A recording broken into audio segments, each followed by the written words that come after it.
Ladies and gentlemen, boys and girls, welcome to South Africa, welcome to Midrand, and welcome to Gauteng. My name is Stephen Koenig, and welcome to our fifth round of the ERA Sunday Championship. And we are here at the beautiful circuit of Kyalami, located in Midrand, and a circuit that has been a phoenix risen from the ashes. In 2014, its fate was left to the gavel, and seeing who will be able to stand on top. A prime real estate area that was set to become businesses, housing, and was later then turned out to be bought by Toby Fenter to keep this legendary Grand Prix circuit alive, rebuilt in 2014 to 2015 into its current form that has been the host to the SRO 9 hours of Kyalami that raced 3 times at this beautiful circuit. And honestly, it is wonderful to be back at a home circuit for many, and a circuit that has gone and checked on how things are going. Now, we are looking forward to going under green conditions here. Let's take you back just a couple of hours ago. We completed 8 hours of Kyalami, and it was an absolute back and forth battle through each of our drivers, seeing who will be able to stand up on top, who will be at the top running order. I mean, this is going to be an absolute incredible run. Now, let's take you through as we go down our main straight. We will head into turn 1, which is the kink. It's a little right-hander that you lean on. You're absolutely flat out there. Many people will just go and see what they do. Down into Crowthorne. It's hard on the brakes. Into the left-hander. You start making your way through the Yuxk sweep. It is a right followed by a left, and then you make your way into Barbecue. Hard on the brakes, turn hard left through Barbecue, charge down the old pit straight that was home to many from being a service area back in the 90s, and was home to the likes of Fantastic Racing, and the Kyalami Marshall's house was out there as well. It was phenomenal to have. You're going to then charge staring right at the Boma on the left-hand side as you make your way through Sunset. And as the sun does set there, it becomes rather difficult because it's completely blind on your exit as you charge to Clubhouse. And you are going through at well over 130 kilometers now before you slamming on the brakes into the left-hand of Clubhouse. That tightens up on you, and you then have a very short straight to get a breath before you make your way into the S's. A sweeping left followed by a sweeping right, and then you're up the hill, and each of the drivers are going to then keep their way flooring it to the top, and then make their way to Leeuwkop. As you get over the crest, you onto the brakes as hard as you can, hook through the left-hander Leeuwkop, down the mine shaft, which has a little left to get itself going, and down towards the Crocodiles, a right-hander that's got a lot of movement in it. You can go a very wide. If you run too wide, though, you will lose out time. If you pull it too tight, you're going to land up just slowing yourself and caught out. Down, you're going to then make your way all the way to Cheetah, a right-hand kink that has taken the bite out of many sim races and modern machinery, as it's got that horrible sausage curve that kicks up and then can make it rather life difficult. We saw a couple of cars becoming victim to that very kink as they charged their way through last night into the early hours of this morning. Down towards Ingwe, our final corner, turn 16, in through a very tight left-hander that's completely blind. You're going to have to just really feed the throttle on and charge down the main straight. Drivers are going to be really starting to feel the pressure that comes into play here, as it's not an easy circuit to go and deal with, and a very tricky in some aspects. Tire degradation is going to be a concerning factor for some, but it is rather cold out here at Kyalami currently, and we're going to see a number of drivers going and facing that exact way. Taking a look over to our incredible grandstands, we have got the likes of Chris Wright going and saying that he's looking forward to going out in a very special livery, and it's wonderful to go and see the special livery as it's home race for L&R, and it's absolutely wonderful to go and see that. That's going to be coming up shortly. Let's quickly take a look at the points and see who's standing where at round 5. Real Jar currently leads out the ERA Sunday Championship in the gold division with Ronald Briggs with 46 points. Finn Van Holland on 38 points. Finn the Gamble on 32. Christoph Rolotsky on 30 points. The birthday boy himself on the early hours was sung happy birthday. He's now lying in 5th, hoping to get a proper charge all the way to the top. Matt Gale with 29 points, 1 point away from Ulrich de Jager. Lewis Knight tied on 28 points. Christian Fingler on 26 points. And Diego Matos in that top 10 and on 19 points. He's going to be hoping to really keep up the momentum.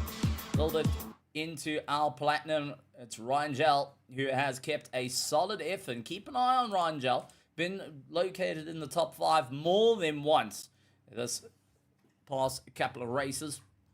And starting out on the front row more than once as well, up against our Diamond Drivers. He's on 60 points.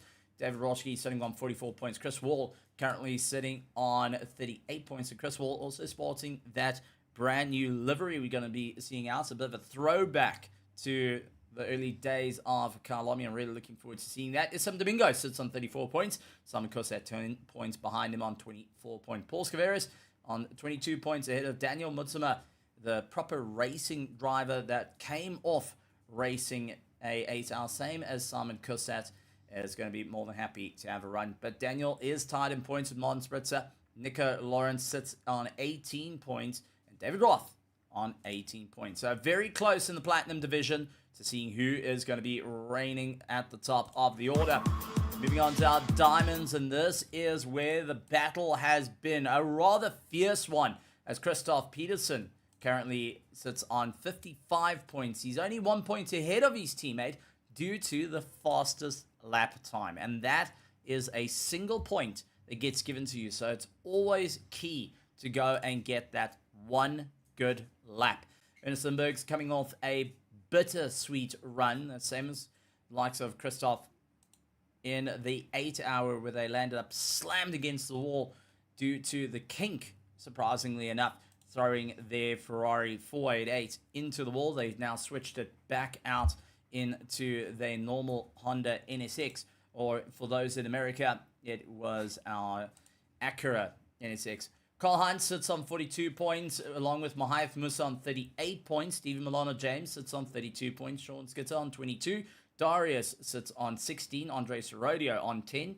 Tied with Jason Farmer. And Ruin Heineke is currently on 6 points. So, drivers are still getting at the ready to set their times around here. And we will be underway with qualifying in the next 4 minutes. It is going to be a bit of a staggered qualifying for anyone that is just joining us for the first time. Absolutely wonderful to have you guys here. And we're looking forward to seeing some of the racing out at the top of the pack. And we do want to point out that we've now got a very interesting one because we've got a number of new names joining in. And we have got names currently on the circuit that have raced at Kyalami in person, done rather well, or have had their championships really land in a world of trouble. So we're looking forward to seeing what they can do. But taking a look, Tomo only going and saying, good luck to the Cyber Racing out there. Looking forward to seeing what they can do. The Cyber Racing have been at a very, very dominating run and sticking in for the fight continuously. They're looking to try and make it happen yet again. And it's going to be a wild, wild run of note. So each of the drivers are going to be looking to push their way through a home circuit for some, a difficult circuit for others, and many drivers have really gone that extra mile. The track temperature at the moment is 18 degrees with an air temperature of 13 degrees, so it is a bit chilly. It's enough to wear a jacket here, and it does make everyone feel a little bit grumpy in Africa, as this is generally the coldest that we get. No snow weather. We don't worry about those minuses, as that only happens in the winter, late evenings, early mornings. But we sit with 13 degrees. This is going to be a difficult time, as drivers are going to have to consider of how they're going to warm up their tires. What are they going to do to be able to stand at the top? And these factors all start to come into play. Now, in the next 2 minutes, they'll head out for qualifying for the first time experiencing these cooler temperatures in their qualifying trim, and will be trying to figure out how to keep it in order. Each of the three classes will have literally 10 minutes to try and get themselves ready to race and ready to put themselves on the highest spot here tonight. And we are looking forward to seeing who's going to be able to stand at the top of the pack. It's going to be a tough time out there, and each of the drivers know they're going to have to dig real deep to get these passes done on a circuit that sometimes favors the brave. Others, it goes and favors those that are a little bit more cautious out there and looking to see what they can do. So, as we're going to be moving over, I'm getting word from Tim, the cameraman, that our qualifying is underway. Let's head over to the circuit, get a sight and sound of the incredible circuit racing. This is our gold division out on the track for their 10-minute qualifying. We'll be looking to really take their way to the top. Diego Matos out in the Mustang was racing not too long ago in the 8 hours. Ulrich Diaga, fellow South African, looking to really take the charge through on a circuit that he's quite happy to be back on. Paul Whitburn, one of our newer drivers to the grid, looking to really go and get a proper run up against the ERA team. Got a real job. Our current fighting out for the championship, part of the French Baguettes team, hoping to stay at the top. Ronald Priggs out there in the Black Lung Bandits Honda NSX and looking to really take the fight up. Lewis Knight out on circuit. Matt Gale as well. Christoph Rolotsky, after celebrating his birthday, looking to take his way to the top. Christian Fengler, Finn van Holland, all trying to get their run up through the order. Running out our gold division is going to be Finley Gamble, who looks to get the run down the straight. So, 10 minutes to start getting those times on the board, and who is going to be the ones to be able to do it? Ulrich Diaga at the moment trying everything he can in the BMW to make it work out in his favor. Diego Matos out on a push lap, trying to see where he can go. And let's quickly jump on board with the South African as we take a look at Ulrich Diaga at the moment. Quickest on the circuit, trying to push that a little bit more. This is through Clubhouse, heading into the first S. It is a long left-hander that you've got to keep together. Feather the throttle through. Don't want to understeer too far wide, and with these cold tires at the moment, the drivers are going to be experiencing a very tough time out there to keep it all in check to see how they're going to do. Hooking it through Leerkop and down the way, also formerly known as Westbank at the top, and famously known for Peter Lindenberg going and breaking his ankle up there, climbing out of the car, pure frustration, trying to walk on it, and that was his championship thrown away in the Group N days, and also in the old Westbank V8, as we do see Cheetah, a bit of understeer coming out of Rick Diaga's car, trying to avoid that big sausage curb that will send cars flying if you clip it hard enough. So, first time on the board, Ulrich Diaga puts a 141.9 on the board. Diego Matos, and will be getting a little bit of drive. Paul Whitburn out into first place, a 141.042. The real job, French Baguettes team up into second place with a 141.1. Christian Fengler up into third. Ronald Priggs holds on to fourth. So, Ulrich Diaga now starting to fall down. Diego Matos, a 142.0 on his drive. Finn van Holland getting a proper run through up into fourth place as those times start ratcheting in now for every single one of our gold division drivers looking to put themselves up on the top. Lewis Knight gets time on the board of 142.9 with that Lamborghini, trying to see what he can do here.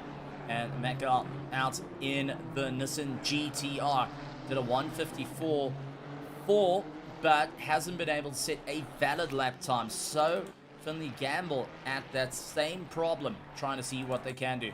Paul Whitburn, on the other hand, is currently up on his time as he charges his way through. He sees Ulrich Diaga ahead of him, but he's 0.3 up on the entirety of the field.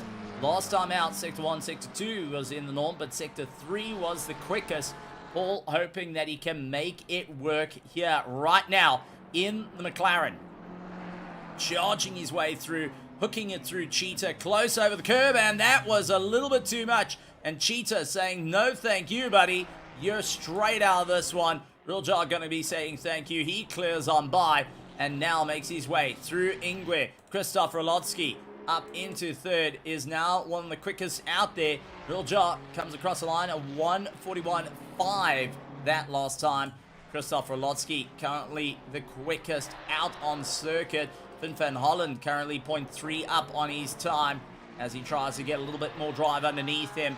4 minutes to go left in this qualifying session. Finn van Holland crosses the line. It does improve. A 1:41.3 as he came across the line. Christoph Rolotsky at 1:41.3 and switches that to a 1:41.0 as he crossed through Real Jar. Now trying to make his way around Sunset and hoping to keep the push up to Clubhouse. On the brakes, sends it in. The Ferrari 296, giving it everything he can to battle his way around. Fun fact, this Kyalami iteration has never seen a Ferrari 296 in real life racing around it.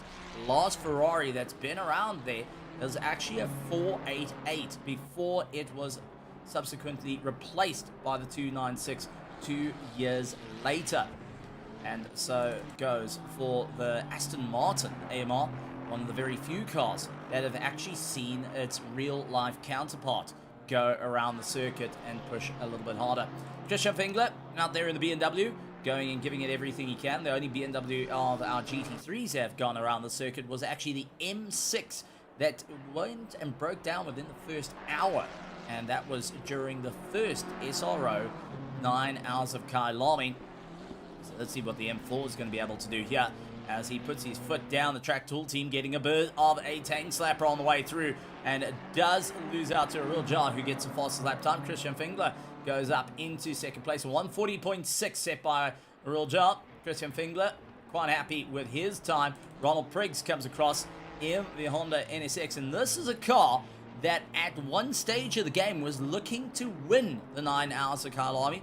Unfortunately, a mistimed pit stop with a safety car took them out of the running and threw them out of taking a victory here at the Kyalami 9 hour back in 2021, if I remember correctly on that one. Diego Matos out in fourth place in the Ford Mustang, trying to give it everything he can. Paul Whitburn down into fifth place, wants to try and dial up the wick. Christoph Rolotsky holds sixth. Finn van Holland holds on to 7. Ulrich Diaga in 8th. Finley Gamble into 9th position with Lewis Knight and Matt Gall currently trying to get that little bit more pace underneath them. Nissan GTR currently out on circuit, gives it everything it can. And we do actually have a Nissan GTR that has a bit of a special one, and it's raced around here at Kyalami. It was the Gran Turismo Nissan GTR that raced and won the Bathurst 12 hour. And it actually sits and resides here in South Africa under the G&H Transport banner. Bit of a fun facts coming in there, and it's always nice to talk about some of the real world racing. But the question is, who's going to be able to take the victory here in the gold division, because they got 1 minute to set their time. A Real job, not able to improve too much. A 1:40.6 on the way through. Christian Fengler sits with a 1:40.7 as his fastest lap time. Ronald Priggs, however, not having the easiest. He loses out time. Diego Matos, 0.1 up as he tries to get a little bit more drive. He sits right behind the new driver, Paul Whitburn, who's putting in a stellar effort at the moment to take his way to the top. Finley Gamble out there in the 296, up through the Yuxke sweep, heading towards Barbecue, trying to give it that little bit more. He was down in Sector 1 on the previous lap. He's hoping that Sector 2 and Sector 3 is going to be a little bit better this time by. He's going to have to really push that a little bit more, as Finley Gamble currently lies in 9th position, 2 places from the back. in our gold division and looking for that 2ID to be back onto the podium as they have done in previous seasons. Zolder trying to get a little bit more pace underneath him. Paul Whitburn currently the fastest through the sectors at the moment with that mighty McLaren, and hoping that the 720S Evo will be a top tier contender. Zolder has been a top 10 runner in the gold division, and overall he's hoping to carry that momentum through, but it looks like he's going to have a tough time with Christian Fengler, Paul Whitburn, Diego Matos, all matching in those 140s at the moment. And Ronald Priggs is the last of our 140s with a 149.60. That might change, however. Paul Whitburn now trying to close up to the back of Finley Gamble, utilizing a bit of toe as Zolder sits in a fast lap time of 140.510 as he came on by, but that is going to be beaten out by Paul Whitburn, who gets the drive, comes across the line, and takes the lead of our qualifying with a 140.2. Zolder into sixth place, Christian Fengler into third, Finley Gamble up into fourth. A great run for him. Ronald Priggs, unfortunately, not able to improve. Christoph Rolotsky comes across, and he will have to be content with that 141.072 as he parks it off to the side. Now, we are going to be releasing our Platinum Division, and our drivers out here. Mon Spritzer out on circuit. Richard van Heerden, who knows the circuit all too well, including Ingwe, where he landed up with his championship turned on its head in the Backdraft Roadster National Champion. It wasn't National Championship as yet, but it has been one of the top tier contenders and actually stood on the podium here at Kyalami in an endurance race. Nico Lawrence down in the order. Daniel Mutsuma, who was racing last night for the proper racing team with that Yorkshire tea color. Ryan Gell, a top tier contender, going and taking his fight back to the top. It's wonderful to see him out and looking to be back on the front row in qualifying. Paul Fenter returns back to Kyalami, one of the very few drivers out here that's actually stood on the top of the podium in single-seater racing back in Formula V, and was out at Kyalami, one of these more successful drives in single-seater racing out there for Nissan, out there in the Aston Martin. There is Issam Domingo hoping to take the fight to the top, and a bit of a throwback to some old school colors back here in ERA, the Flick Floyd colors of Chris Wall for Logistical Nightmare Racing. This dates back, I would say, Shingo's a good couple of years, about 3-4 years. This car now has looked like that and has changed subsequently over the time. It's good to see it out there in the silver and the red with Flick Floyd, one of the South African brands out here. Sebastian Luxen, who was also in the 8 hours of Kyalami just hours ago, now trying to get some pace underneath him. It was a bit of a hotter circuit that time round. 34 degrees was the maximum temperature that the cars had to deal with. Mon Spritzer trying to utilize the toe of Nico Lawrence a bit ahead of him, as Track Tool team are going to be utilizing that slipstream to move their way up through the order, leaving the rest to kind of deal with themselves. Daniel Mutsuma, unfortunately, not close enough to Paul Fenter to utilize his toe. Ryan Gell as well is a little bit in no man's land, hoping that he can get that little bit more of a chase down through the order. Paul Fenter, Issam Domingo, and Chris Wall trying to make their way through. First of the times being put in, though.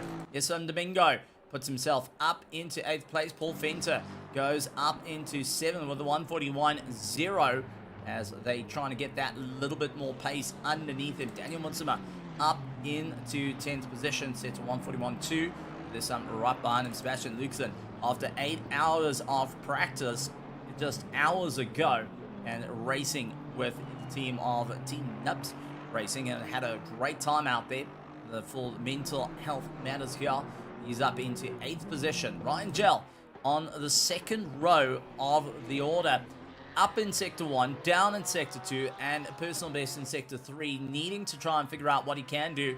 A 140.2 set by Whitburn is the time needed for our competitors to stay at the top of the running order, and who is going to be able to keep that going? Sebastian Luxen, Paul Venter, Daniel Mutsuma, Isam Domingo, Nico Lawrence, Richard van Heerde, all putting times on the board, along with Chris Hall and Martin Spritzer as well.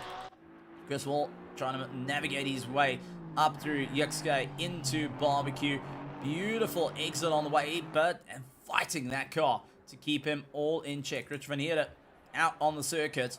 Last time here at Kyalami was in a backdraft Roadster with a big V8, no turbo, no ABS, no traction control, and now having some fun out in the beautiful Ferrari 296, a bit more of a glossy color on the car this time around, and nice to see that there is a bit of a change on the Rich van Heerde car.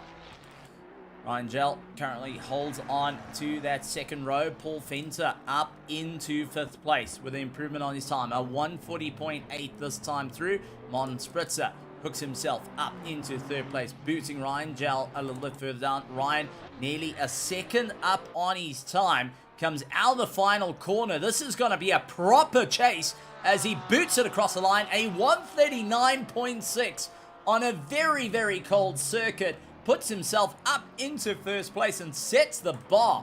Martin Spritzer holds on to 4th with Sebastian Luxen holding on to that 5th place. But there is going to be a number of drivers lifting their eyebrows on that one and going and saying, what on earth did we just witness there? Isam Domingo trying to carve his way through, bouncing over the curb through the first S. That is not going to help him out. Losing a little bit of time, comes over the crest into Leocorp. Double left-hand apex that he's going to have to contend with as he boots it down the mine shaft. He's got Rich van Heerde right in the toe of him as well, trying to pull himself along.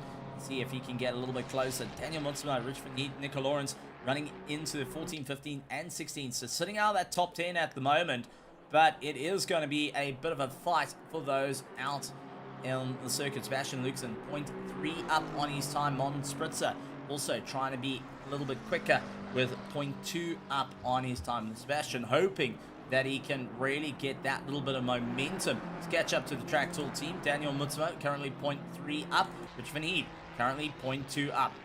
So Ryan Gell at the moment leads out with a very, very quick time.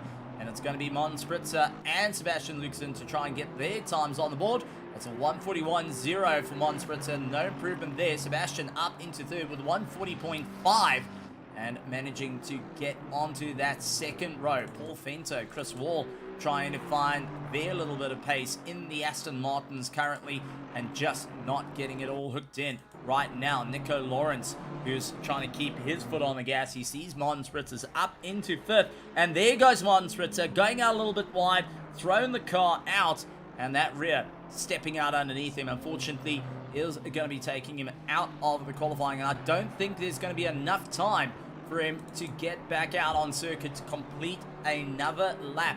So he's going to have to be settled with that one.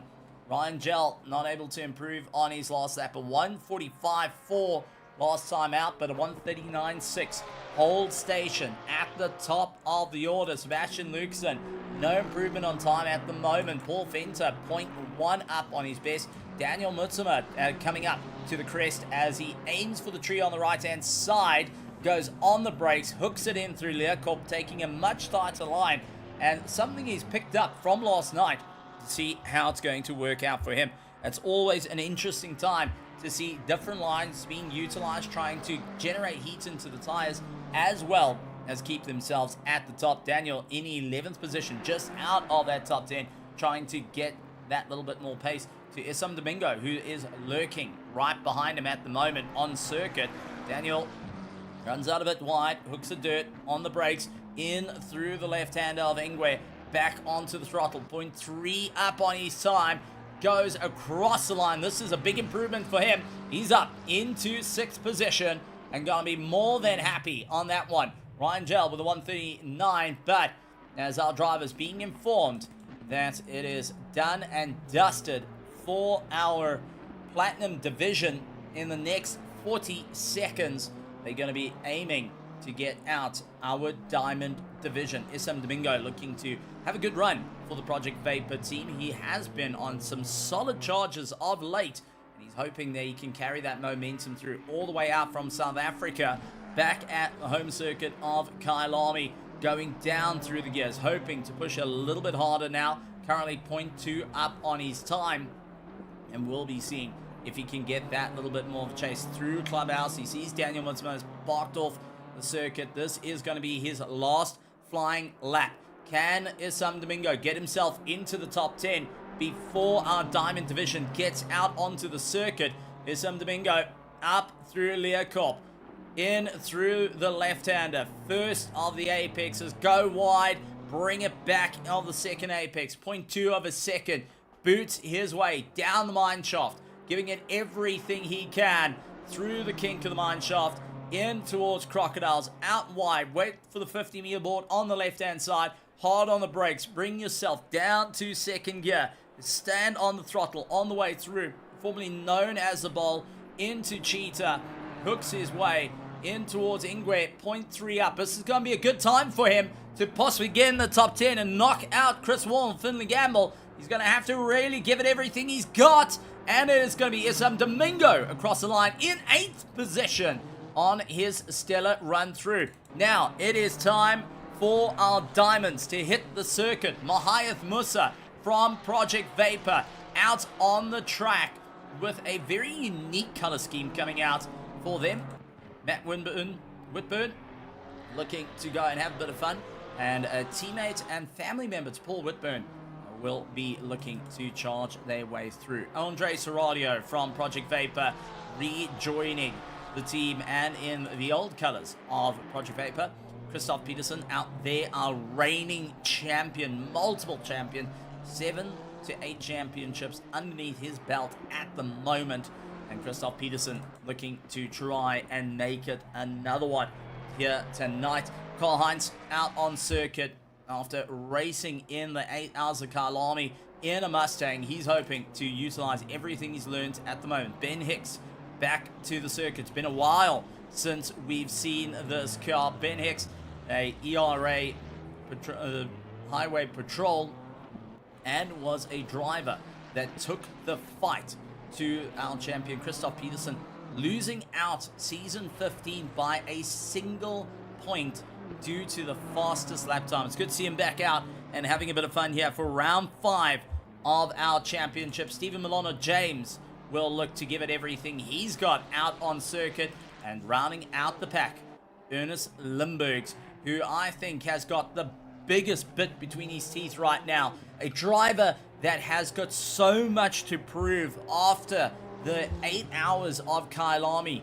Was the quickest out on circuit, was properly taking the fight, a little bit more cautious of the kink this time around, but now fighting for the championship against his teammate of the Fear the Bones driver, Christoph Peterson, and also looking to take his first championship here in ERA, but it's going to have to be a proper one. Now, time to beat was done by Ryan Gell, 139.6.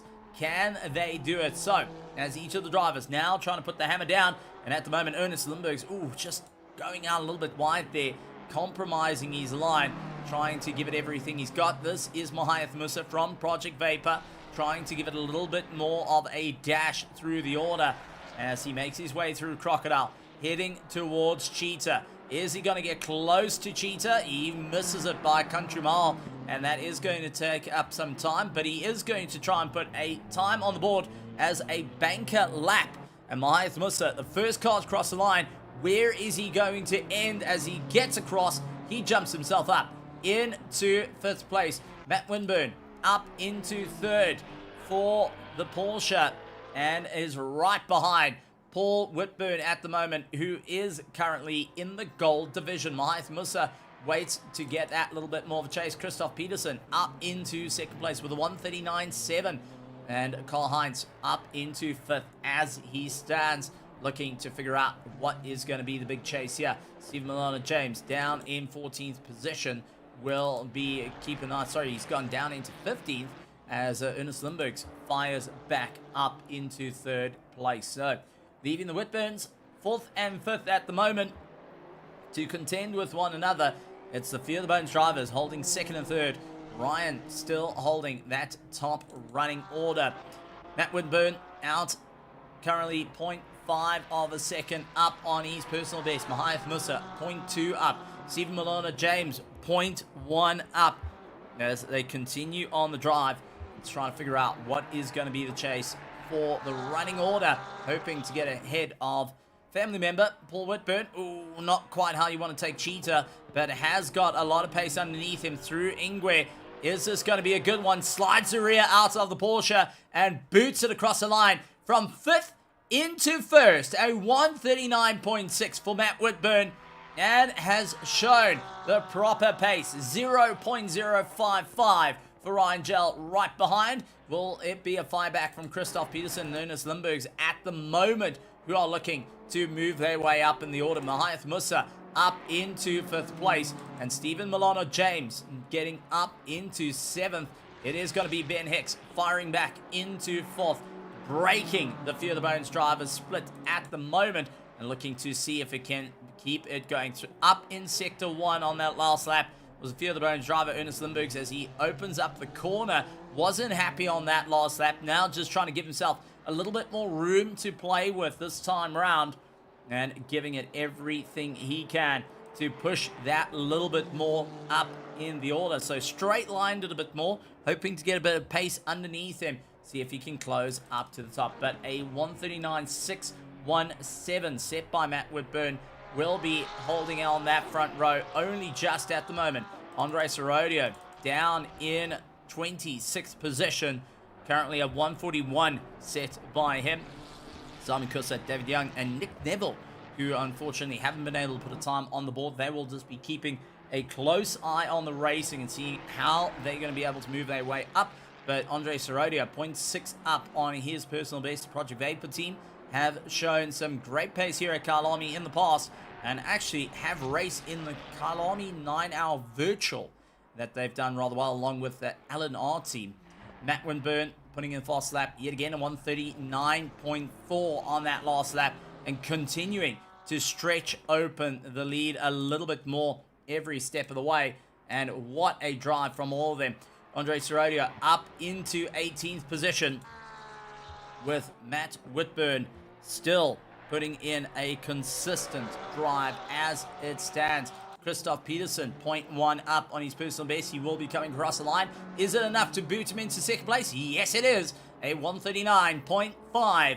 And our current leader of the championship now starting on the first row and booting down Ryan Gell to the second row. Ben Hicks getting overtaken by Ernest Limburgs at the moment, who will be starting out side by side against Platinum driver Paul Whitburn. Down in 8th position will be dealing with Karl Heinz at the moment. Mahiath Musa getting a lot of pace underneath him as he's currently 0.1 up. Karl Heinz 0.1 up as well. Sorodia unfortunately down on his time as he clips into the dirt, coming in through barbecue into sunset, now trying to just get that car all checked out underneath him. Matt Whitburn not done yet, makes his way through Crocodile, 0.1 up on his personal best, going around Cheetah, pushing a little bit hard there and lost out a bit of time. Christoph Peterson immediately trying to fire back with the quickest lap times, currently up on his time, 0.2 of a second. Is this going to be good enough to get into first place? 1 minute and 30 seconds left for Christoph Peterson to try and get himself onto the top row as he's fighting for the championship. He's fighting to get the optimum drive into turn 2. Down below, Christoph giving it everything he can to get the momentum up through the order. 0.3 up. The Honda looking to give it everything he can, utilizing all the speed juice. Christoph Peterson puts himself at the top with a 139.3. Matt Whitburn sits with a 139.4. Ernest Limburgs going and calling it. He's saying, unfortunately, I'm not going to improve this time around. I'm going to rather get myself ready for the race and hunt down the pack. Mahiath Musa out on circuit along with Karl Heinz, each trying to figure out what can they do to get that little bit more pace underneath them, seeing how far can they push. And Sorodio into 18th position, tries to get at least maybe a lap in that will be up into the top 10 at the moment is miles off Karl-Heinz. He's got quite a bit of space between him and going to have to work on that outright pace. Karl-Heinz at the moment currently 0.1 up, navigating his way in through Clubhouse, charges his way into the S's.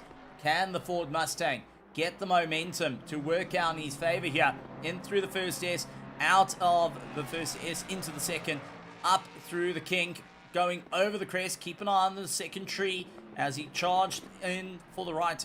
And now through the long left-hander, double apex at the top of Learcorp. Down mine shaft he goes.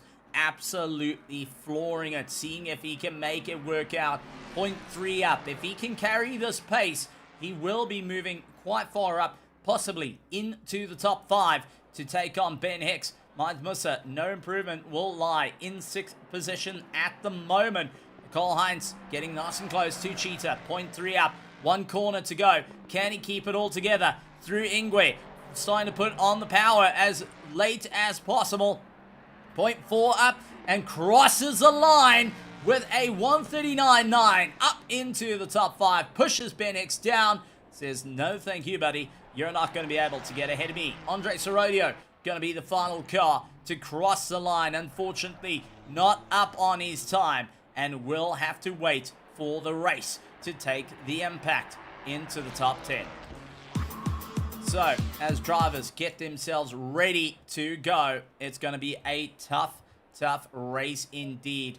Around Kyalami, 4.5 kilometers long, and drivers will be looking to race around for 1 hour of racing, plus a mandatory pit stop that they will have to serve during the course of the race. Is going to make life a little bit more interesting for each and every one of these incredible drivers. 3 different classes here tonight: gold, platinum, and diamond, each fighting for the championship. 7 rounds in the championship. This is round 5, and welcome to you all. If you're just joining us for the very first time, right here at ERA, it's absolutely wonderful to see you guys coming and being a part of this incredible racing season, and we're looking forward to seeing what the drivers will be able to do in this race as they're looking to score the absolute maximum amount of points to try and lock in those championships, to see who can walk away season 16 and the final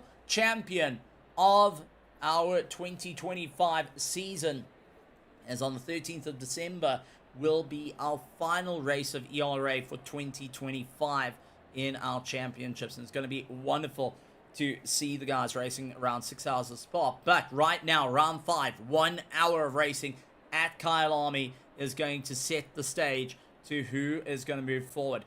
And it looks like we're going to have a great run between the likes of Matt Woodburn and Peterson. 0.1 of a second separating them. And you got Ryan Gell out on the second row, lining up against Ernest Lindberghs. They are quite close in time with a 139.672. And Ernst Lindbergh sitting with a 139.702. A great time set by a platinum driver and looking to take the fight straight to the diamond. Paul Whitburn out there in the top 10. Sebastian Lucasen rounding out our top 10 for the gold and platinum drivers, looking to really see where they can go. So, time's on the board. Drivers getting ready. And we are getting ready for some incredible action here tonight, folks, as the drivers start to line up on the grid. Now, if you're joining us for the first time and you're wondering what on earth is this all about, well, we have got our success penalties. Now, it might sound counterintuitive. Why do you want to have a success penalty? What is a success penalty? Well, if you got the victory in the previous race, you get 15 seconds added to your following race. 15 seconds in the pits that you serve is something you're going to have to think about while you're trying to get the victory. Now, this is to bring the grid a lot closer to one another and has proven to be quite a phenomenal way to bring the grid up against one another. 15 seconds if you were in first, 10 seconds if you came second, 5 seconds if you came in third. Such in the case of Christoph Peterson with a 15 second, Karl-Heinz with a 10 second, and Mahayath Musa sitting with a 5 second in our diamond division. Looking at our platinums, it is Ryan Gell with a 15 second penalty. He's going to have to contend with Paul Fenter with a 10 second penalty. And rounding out our pack for our Platinums.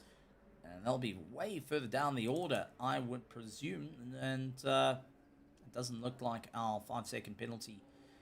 That might have been some Domingo who had the 5-second penalty plus 4 incidents out on circuit on the previous race. Now, Real Gel out in 11th position will have a 15-second penalty, much in the case of Finley Gamble with a 10-second penalty. Christian Fingler going and getting a 5-second success penalty. These are penalties they are going to have to serve during the course of the race. And let you remind, Simon Kusa for Los Pantos Hermanos is down in 29th position, way out of the running order of his Platinum. The next one up the road is 23rd, Rich Van Heed, so he's going to be looking to try and climb his way up through the order. David Young and Nick Neville also didn't get a time on the board, and they are starting at the back of the field. So, Christoph Peterson, 1 point ahead in the championship to Ernest Limburg's, and has got a bit of spacing with a unknown of Matt Whitburn lying in that second place, looking to push a little bit harder. Ernest Limburg's with no success penalty that he has to serve during the course of this race, so he can get his pit stop done and keep going, while Karl Heinz and Christoph Peterson, along with Myers Musa, need to think about their strategies here and who is going to be able to take that victory, who's going to be able to push that a little bit harder in through the run. And it's going to be an absolute great race indeed. Paul Whitburn hoping to also have a good time out there. He is lying in 9th place, first time out in the race, and joining in with Matt, hoping that they can get the Whitburn family to the top of the order. Sebastian Luxen rounding out our top 10, first of the Platinum, well, second of the Platinum drivers to Ryan Gell, who's up at the top now. Ryan is a previous Diamond driver. He's been out of the sim for a little bit, out of ERA for a little bit, returns to the grid and looking to really put in the impact. But in 50 seconds, our drivers will get told, fire up those engines and start rolling for round 5 of the ERA in Sunday Championship. And this is going to be a wild, wild one, folks. Who is going to be able to stand on the shoulders of giants?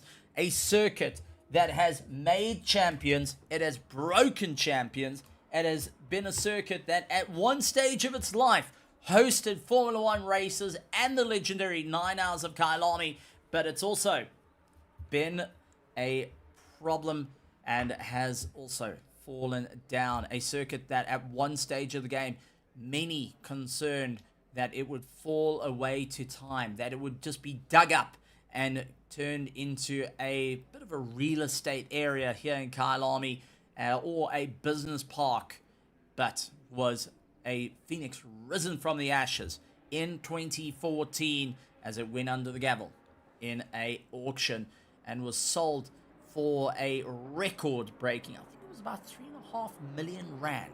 The circuit was actually sold for. Nothing really through the roof, but Toby Fenter put his hand up and gave his hand, Mr. Porsche South Africa, to save this iconic circuit.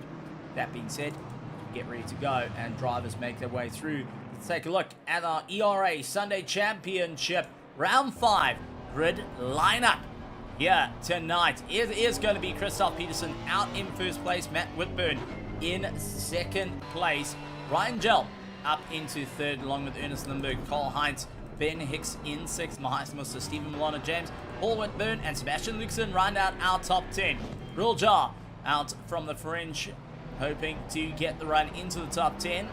Will be lining up against Paul the Wall Fenter. Daniel Mutsuma in 13th, Martin Spritzer in 14th. His son Domingo up against Christian Fengler. Two BMWs are going to clash of note. Nico Lawrence hoping to close up to his teammate, with Andre Sorodio also lining up. So we got a team battle locking out in those two rows. Chris Hall in a bit of a retro livery for the LNR team in 19th, and rounding out top 20, 2ID, Finley Gamble hoping to get the run. Diego Matos and Ronald Priggs start from 21st to his second. Rich Van Heed a little bit down in 23rd. Christoph Rolotsky, Finn Van Holland, Ulrich de Jager, Lewis Knight, Matt Gale, along with Simon Kusa. David Young in 30th. Nick Neville rounds out our pack here tonight. But all eyes cast to the front as we take a look at the drivers making their way through. Christoph Peterson looking to fight it out against Matt Whitburn. First time these two lining up on the front row together and looking to see what is going to happen out on track. So, who is going to get the maximum pace here? Who is going to be able to walk away champion? Who is going to make enough points to dent the championship in their favor? Well, Christoph Peterson's going to be one of those drivers up against his own teammate who hasn't got a success penalty to play with and is 1 point behind. I can't stress that enough. A single point can make or break it. It is a fastest lap that will be given to the driver who can put themselves up on the top. Ryan, who's in the second row, will be looking to get the jump early on and dealing with Ernest Limburgs as they make their way through Cheetah. Matt Whitburn lining up side by side. So into turn 2, favor's going to go to Christoph Peterson to guard that inside line. Matt Whitburn will be around the outside, but turn 2 is a corner that you can go 4 cars wide on entry and 2 cars on the exit for each of these drivers as they launch themselves down the main straight. They cast their eyes to the lights for round 5 of the ERA Sunday Championship. Lights on, an hour's worth of racing to go, and we are under green flag conditions, charging through the kink and heading down towards turn 2. It is gonna be Crowthorne for each of the drivers. Matt Whitburn going a long way around at the moment, trying to carry the drive. Ernest Limburgs immediately up his gearbox, trying to figure out where to go as they battle through the XK sweep, in through cold tires and cold circuit, and contact between the two. Limburgs caught in. Barbecue now turning into an absolute disaster for a number of drivers, and that has turned it into a bit of a parking lot for the 95. And let's quickly go up onto our helicam and see what happened, because it just landed up with Ryan Gell getting caught out. It landed up with Mahayath Musa, Sebastian Luxon, Paul Fenter all running into one another, and so much more. There was a contact initially, and it was just bumper cars all the way through. Carl Heinz took a hard impact against the nose, and Barbecue, unfortunately, going and showing a couple of cars in for a bit of pain. Issam Domingo caught out, and there's one of our Ferraris going and landing up into the dirt as well. And now many of the drivers just trying to pick themselves off the floor after that little bit of contact, that little bit of prop. Stephen Milano James was the Ferrari that was turned round early on, and now just trying to figure out how he can get that car through. Hard impact. You can see how he battles his way through. Ben Hicks also not having an easy time out there, but that has kind of changed what our entire race looks like. Paul Fenter now onto the back of Sebastian Luxon. Christoph Peterson now not worrying about his teammate. Mahayath Musa up into third place, now looking to keep up the charge. Sebastian Luxon, Paul Fenter currently running first and second in the platinum class. Christian Fengler leading out the gold divisions. Got Ben Hicks right behind him. Doesn't have to worry too much there. Finn van Holland trying to keep the momentum up as Issam Domingo getting on by. Dives around the outside. Finn van Holland seeing that there's likes of Ernest Limburgs also getting wrapped up in the mix, trying to clear his way through, up and down through the order. Ronald Priggs also trying to keep Ryan Gell at bay at the moment. Ryan just wanting to pick up the pace, trying to get that little bit more of a run from the platinum. He goes and clears on by around the outside into Sunset.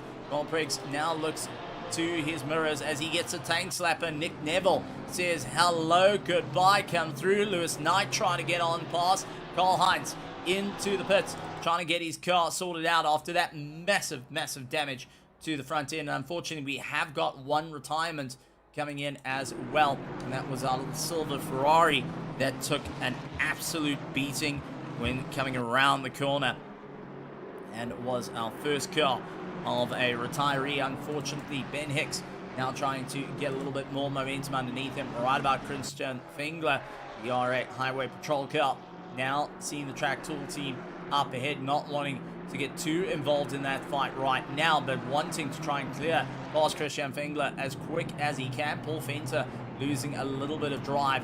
Now Sebastian Lucasen is starting to open up that distance, and immediately Christian starts to keep that pressure on the back of him. Marul Jal a little bit further down the order in second place of our gold division. Sees Karl Heinz now leaving pit lane. Diego Matos up into 9th position as Martin Spritzer gallops towards the inside line, trying to get that pass.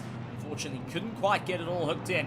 Had to wait that little bit more. Nico Lawrence dealing with Chris Wall at the moment, all over the back of him. Karl Heinz trying to let Andre Sorodio go through, up through the Yuxke sweep. Always a very, very tough time for many of the drivers. Daniel Mutsuma and Rich Van Heed are looking to keep the battle ongoing with the two of them, both sporting a little bit of damage from that earlier little bit of contact, and trying to keep themselves going. The 131 car going and landing up with a bit of contact. Rich Van Heed defends the inside line, trying to carry a lot of momentum through. Ran out wide. Here comes Daniel Mutsuma, who gets a serious drive out of turn 2, up through the Yuxke sweep, getting a little bit squirrely and late on the brakes. And there's that side-on contact onto the side of Rich Van Heed, and took that little bit of a knock. Decided, that is not quite how I want.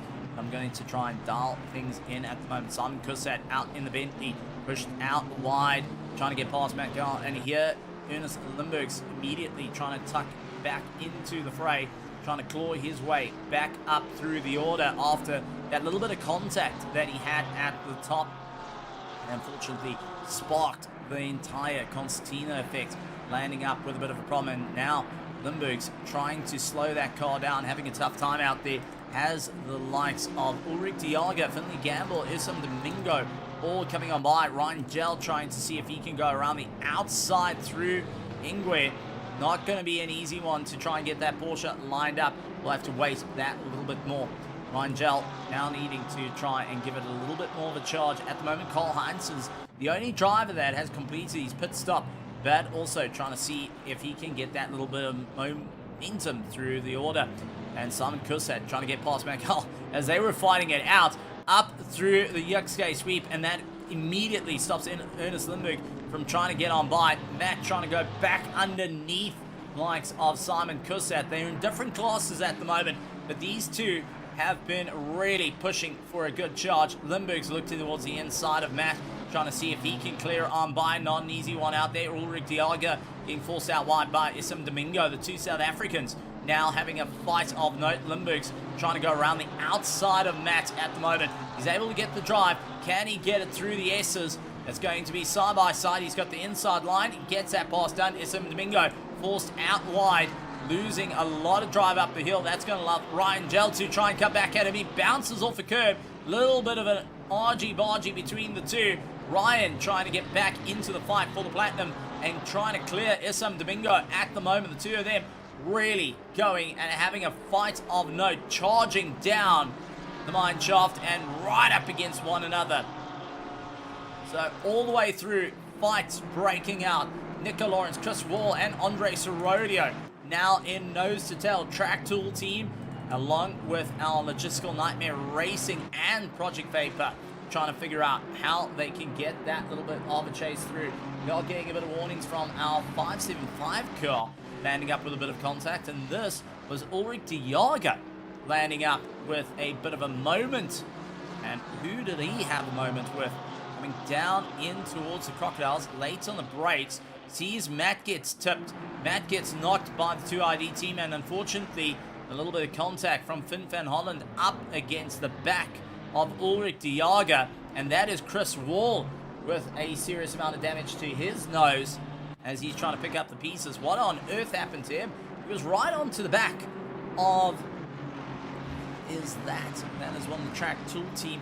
I think that's Nico Lawrence that he was on the back of, trying to go for the inside line in turn 2, getting swapped around, and there's the contact and hard impact into the wall, as unfortunately that pretty much turned his race on its head. Now trying to get that car back towards pit lane. He's got Finn van Holland all over the back of him. So not an easy race off the start of the bat. Many of the drivers taking on early damage and now just trying to limp their cars through to the pits. And this is going to change up the pit strategies by a good country mile at the moment. And who is going to be able to take away the points here is going to be who can keep it out of the pits the longest, I would presume. Rich Van Heed close to Christoph Rolotsky as Matt Woodburn sits fastest lap time of the race. Lies in second place behind Christoph Peterson as it stands. Mike Musa into third. Sebastian Lucasen out in fourth place. Leads out ahead of Paul Fenter, the two of them just trying to keep it all together. They got Christian Fengler, leader of the Gold Division, with Ben Hicks on his tail. Real John, Diego Matos trying to keep up the moment between them. Christoph Rolotsky, Rich Van Heed now trying to make their way around. Richard looked towards the inside into turn 2. Decided otherwise on it, rather to just wait and bide his time as they navigate their way around the circuit. Ryan Gell getting ahead of Issam Domingo, who outbreaks himself out of turn 2. Finley Gamble says thank you very much. He gets that pass done and dusted. And Issam Domingo now needing to pick himself up off the floor after that one. It's Finn van Holland who turns and really gets close to Ronald Briggs and still able to get going. The two gold drivers really giving it what they can, and Nick Neville, who started at the back of the field, now up into 24th position, has an opportunity to move up in the gold class. It's got Lewis Knight busy with David Young behind them, trying to figure out where they can go. Paul Whitburn down in 27th position as he's trying to get it himself. A little bit of momentum originally started into that top 10. However, it all turned on its nose. Chris Wall trying to get some repair work to his car. Cole Hines has completed his pit stop. And now Chris Wall doing exactly that.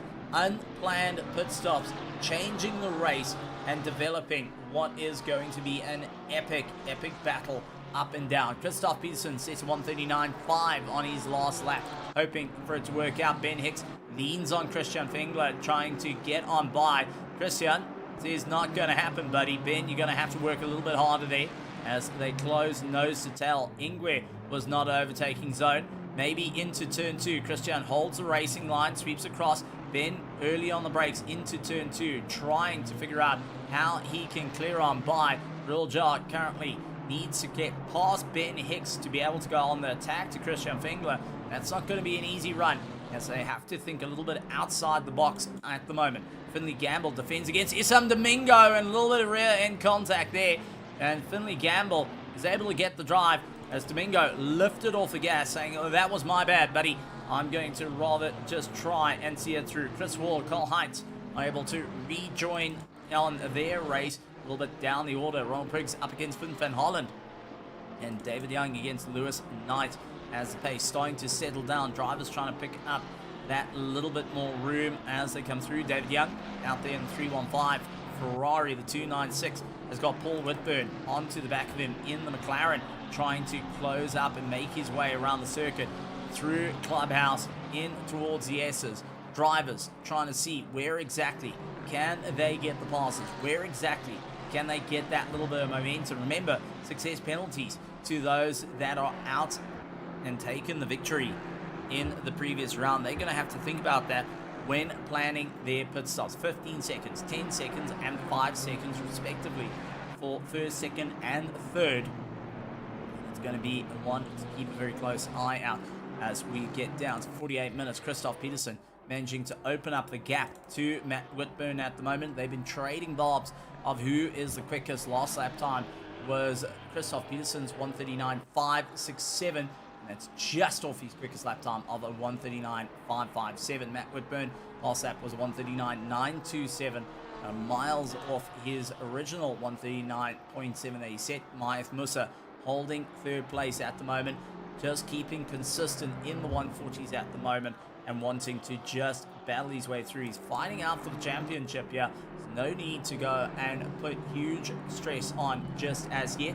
Sebastian Luxon currently leading out our Platinum Division with Paul Fenter trying to close up on him. Martin Spritzer down in 10th is third of our Platinum Division. Ben Hicks onto the back of Christian Fengler, who leads out our Gold Division. Real Jar right behind, trying to close up to Ben Hicks, and Diego Matos holds third place between them. Simon Kussa and Ryan Gell, fortunately a little bit of contact between the two of them. The big Bentley trying to keep it all in check at the moment.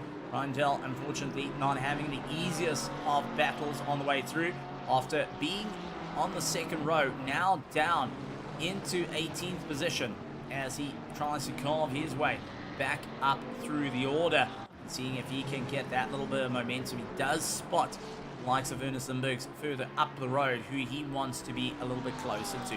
Finn Van Hollen defending against David Young, has got Lewis Knight ahead of him, Ronald Priggs right behind, Paul Whitburn and Ulrich Diaga joining into the fact as they continue their fight down the mine shaft, heading into Crocodiles, running the line astern, and Paul Whitburn takes that dive onto the inside, seeing if he can get the drive through Ronald Priggs, as he does get the inside line, but just couldn't get the power down, heading up towards Cheetah early on the brakes, couldn't quite get the movement to work out in his favor. Ulrich Diaga trying to do everything he can. David Young in through pit lane, deciding he's losing a bit of time here, rather going to get himself sorted out and refocus towards the race. Simon Cosette, Ryan Gell continue their brawl between one another. Finley Gamble and Issam Domingo continue their fight. Finley Gamble, who is out in the gold division, fighting against Issam Domingo in the platinum, who originally was further up through the field. Unfortunately, fell down due to that massive incident into barbecue. It just had a variety of vehicles, unfortunately, biting the dust. Landed up with Ernest Limburgs with the lightest of, well, going and hitting the door of one of the competitors, and landed up getting into an absolute parking lot for many of the drivers. Lewis Knight with the Good Smile Racing team trying to keep ahead of Finn Van Hollen from the Windrush Racing. Ronald Priggs for the Black Lung Bandits on to the back of them. They start to open up the gap to Paul Whitburn and Ulrich Diaga at the moment, and thinking about what is going to be the big plan for them. Sebastian Luxon trying to make up a bit of time, does see Chris Wall ahead of him. Chris, who is just holding his line, waiting for his opportunity, and unfortunately this is now going and cause Sebastian Luxon to lose that little bit of momentum. Immediately Paul Fenter trying to come back at him, going to see his teammate and saying, listen, Chris, you best stand on the brakes, don't make life difficult for me, as Chris nearly took the apex away from Paul Fenter, his own teammate. And that caused Sebastian Luxon to say, thank you very much, I'm going to now check out the fight. Paul Fenter not going to be too happy on that one, now needs to think outside the box. Ben Hicks trying to keep onto the back of Christian Fengler, has got a real jar for a bit of company. Diego Matos there, and take a look, the track tool team of Martin Spritzer finally catching onto the train as well, and having his opportunity to get pulled along for the fights and seeing where exactly they can make it work. Ernest Limburgs going past the likes of Rich Van Eed as they continue on their drive. Richard unfortunately not able to get a brilliant exit. It's a little bit slower coming through barbecue, and allowed Ernest Limburgs to get on by. Now needs to keep his eyes firmly locked forward on what he can do to the Platinum Division, as he's got to catch up to Daniel Mutzma, Nico Lawrence and Martin Spritzer a little bit further up. Finn Van Hollen, Lewis Knight, they are keeping each other busy. Ronald Priggs and Paul Whitburn a little bit further behind are seeing the fight through between the two of them. So there's quite a few drivers that are still in these little clusters and trying to see where exactly can they get one up on each other in the competition. Ulrich Diaga, who is a little bit further down, needing to try and figure out what is going to be the chase for the Griffin Sim Racing team, and hoping that they can go and keep everything all in order. Now we are having a very special guest out there in the virtual grandstands, and supporting from the side, David Roth, who was originally in the likes of the 8 Hours of Kyalami just hours ago. He is supporting out with the team. Well, going and taking a look, he's going to be a little bit more disappointed on that, because at the moment Ernest Limburgs a little bit further out of the order due to a earlier contact. He's down into 15th position while Christoph Peterson keeps up the momentum. And that's unfortunately Paul Whitburn turned around trying to get himself sorted. That was coming off Cheetah and into pit lane. What on earth happened to the 373 driver that caused him to go all out of shape? Let's quickly go up to our helicam. So he was onto the back of the Good Smile Racing, goes wide through the likes of Crocodile, trying to keep up the momentum, going and takes Cheetah a little too tight, twisted round, and there's the impact into the wall. Spun himself around. He's able to get the car, turn around and into pit lane for a bit of repair work on the car and getting that mandatory pit stop out of the way. Not quite how you wanted it to work out, but sometimes you got to take those knocks and bruises to keep yourself going. Diego Matos, a bit of a tighter line through Leocorp. Now has Martin Spritzer right up his exhaust, trying to figure out how to clear on by at the moment. Martin, who is in the Platinum division, doesn't want to get too involved in the golds fight, but he does want to try and get himself a little bit closer to Paul Finter and Sebastian Luxon, who currently hold on to first and second at the moment. Diego Matos seeing Rule Jar right ahead of him, and Ben Hicks keeping a solid defense of Christian Fingler at the moment. He's gone through a few attacks, but now just kept a very clean run. He does get a little bit closer to the kink, and we've seen that bite a few drivers last night and in the 8 hours. But take a look, Ben Hicks once again trying to see if he can clear the likes of Christian Fingler. Couldn't quite get it done and dusted, and at the moment this is working in the favor of Christian Fingler because it's a single car that Arul Jar is going to have to clear before he can get back onto the attack of Christian Fingler and seeing where he can go. Daniel Mutsuma fights out against Nico Lawrence, the two of them going nose to tail at the moment, trying to get one up in the Platinum division. Monspritzer holds on to third. This is a battle for fourth in class. Daniel Mutsman trying to go around the outside. Nico Lawrence is not going to happen, buddy. As they continue on the drive, Cole Hines putting a wheel off as he is a blue flag at the moment and part of the earlier contact and land up severe damage to his Mustang. And now just trying to bring it back from the brink of death. And now trying to see where he can get the climb. Ernest Limburgs trying to get past Christoph Rolotsky, who was the birthday boy just a couple of hours ago. Now seeing Ernest Limburg second in the Diamond Championship, trying to fight his way back through the pack and aiming to get ahead of Christoph Rolotsky down in through the mine shaft. Gets it done and dusted. Rolotsky losing out a little bit of drive. Suddenly now has Rich Van Heat up on the inside. Gets that pass hooked in, and that's opened up the door for Ryan Gell to have a look. Heading towards Cheetah. Who's brave, who's not? And it's going to be Ryan Gell to force Christoph Rolotsky offline. And Christoph loses a little bit more drive. Simon Kusset says thank you very much. Zone 2 corners. Christoph Rolotsky got absolutely mugged into the corner, and now trying to figure out what can he do to get that little bit more pace. Ulrich Diaga and Finn van Holland landing up into the dirt through Cheetah. They still able to keep themselves going and focusing on charge. David Young, Chris Wall, Cole Hines and Paul Whitburn currently have completed all their pit stops.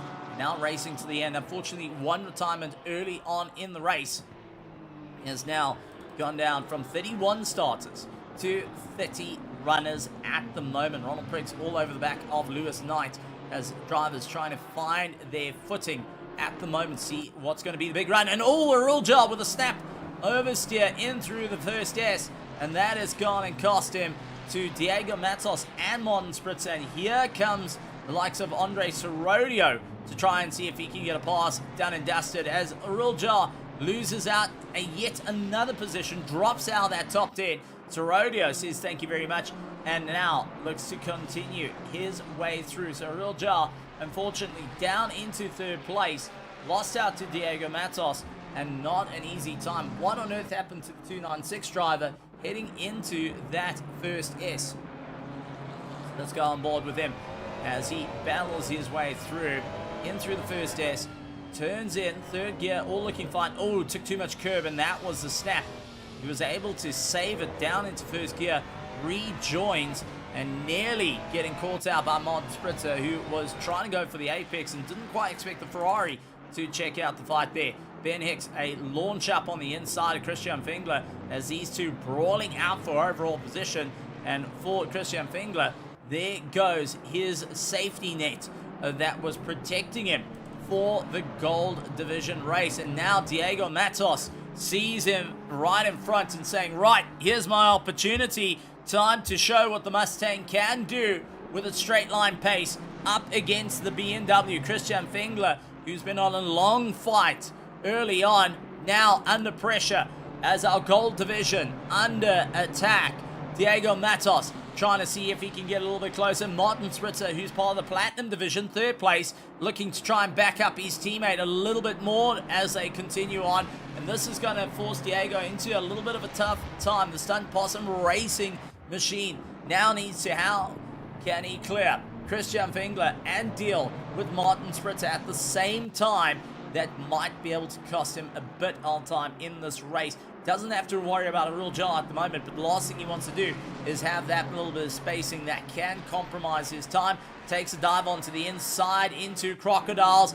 Not able to make it work, trying to get on the throttle a little bit earlier. Christian going and bleeding off the brake a little bit earlier. Now able to carry that little bit of room. Touch onto the dirt, and here comes Martin Spritzer trying to put his nose on the inside to see if he can get clear. Unfortunately, not having the best of exits, goes and sits right behind. Paul Fenter fighting out for the platinum, tried to go for the pass on Sebastian Luxon at the moment, as they couldn't quite get it all hooked in. Needing to wait that little bit more. Paul Fenter currently in second position, but it has got 10 seconds. Success penalty he needs to serve, as Diego Matos losing out the drive into turn 2.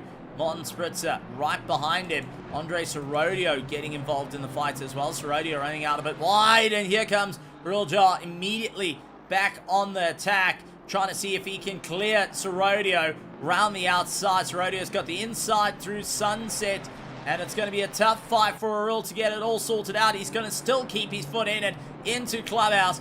Holds the center of the circuit. Sorodio backs out, trying to look for the undercut. Couldn't quite make it work out in his favor. And there's Karl-Heinz having the best seat in the house to watch the fight happening ahead of him. He's completed all his pit stops. Now trying to see his way through. Ulrich Diaga into the pits. Now trying to get his pit stop done and dusted. And many of these drivers now getting to the halfway mark and starting to consider what they need to do. Track's at 16 degrees temperature. The surface, well, the air temperature at 13 degrees. The turbocharged car is going to be enjoying it. Matt Whitburn takes over the lead of the race as Christoph Peterson pulls into the pits. Mythe Musa going to go an extra lap on his run through, trying to clear on by. Sebastian Lucasen doing exactly the same as Paul Fenter, not giving him too much of an option at the moment as they keep the charge going. So Sebastian Lucasen, Paul Fenter continue to keep themselves going. Ben Hicks also doing the same process. Christian Fingler going and moving a little bit up through the order. Rich Van Heer and Simon Kusat, a little bit of a moment through Cheetah, both landing up in the dirt. Now trying to get the drive away from Christoph Rolotsky. And we've also got our little McLaren involved in the mix, and that is Paul Whitburn, a lapped car, just trying to keep some momentum as he does give a little bit of room for Rolotsky up on the inside into turn 2, allowing that pass to happen. Not too easily though, but just enough to see the battle through. Simon Kusat trying to close up to Richard Van Heer at the moment, who is now on a solid charge. But take a look, 21st position is Christoph Peterson. He is now the marker for many of our drivers. Daniel Mutsuma going into pit lane. He's trying to get ahead of Chris Wall and trying to clear himself out of any trouble, as that is a big moment for Matt in the Nissan GTR. Christoph Peterson's going to look to go around the outside. Couldn't quite get it done. Switches back to the inside. Had to hit the brakes a little bit hard there, losing out a little bit of drive. Now looking to go side by side into Clubhouse. Is the little Honda going to have enough? Sweeps across the nose, up into 20th position. Matt going and yielding after a little bit of a fight up against the Diamond Division, just showing what he can do. Christian Fingler, Diego Matos, Martin Spritzer all running line astern at the moment, and Diego keeping a solid drive up against Christian Fingler. Martin Spritzer still trying to put his nose in to try and see if he can get on by. Holds on to third in class and needing to see if he can try and back up his teammate just that little bit more in through the race. As they focus on the charge, Diego, a quick flash of the lights to try and see if he can get ahead of Christian Fingler, saying, come on, I'm going to try and get you. You're losing a little bit of time here as well, but I'm trying to get you to look in your mirrors. Martin Spritzer as well, going and staying line astern. Andre Sorodio getting past Real Gel, now needs to try and clear him, as they do have the running of Karl-Heinz, who's just focusing on the charge to see where exactly is he going to come out in this mix. Real Gel a little bit tight through Sunset, lost a bit of drive. Karl-Heinz getting a little bit tired of waiting behind him, going to try and keep his foot firmly planted. Will go around the outside, and now Real going to utilize Cole Heinz as a bit of a wrecking ball and try and utilize him to move up through the order. Nico Lawrence dealing with Ernest Limburgs at the moment, who's trying to get a little bit more drive underneath him.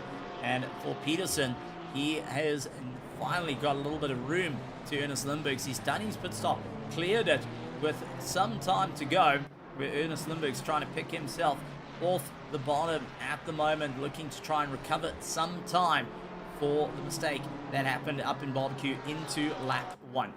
Diego Matos, Christian Fengler still keep their momentum. Are they going to get into the box as yet? Sebastian Lux and Paul Fenter have yet to come into the box as they're currently running first and second the Platinums. Whitburn, Musa, same thing. First and second of the Diamond, yet to get in. And Fengler, Matos, same idea. Real job deciding he's going to get into the box first of our Gold Division in the top 3.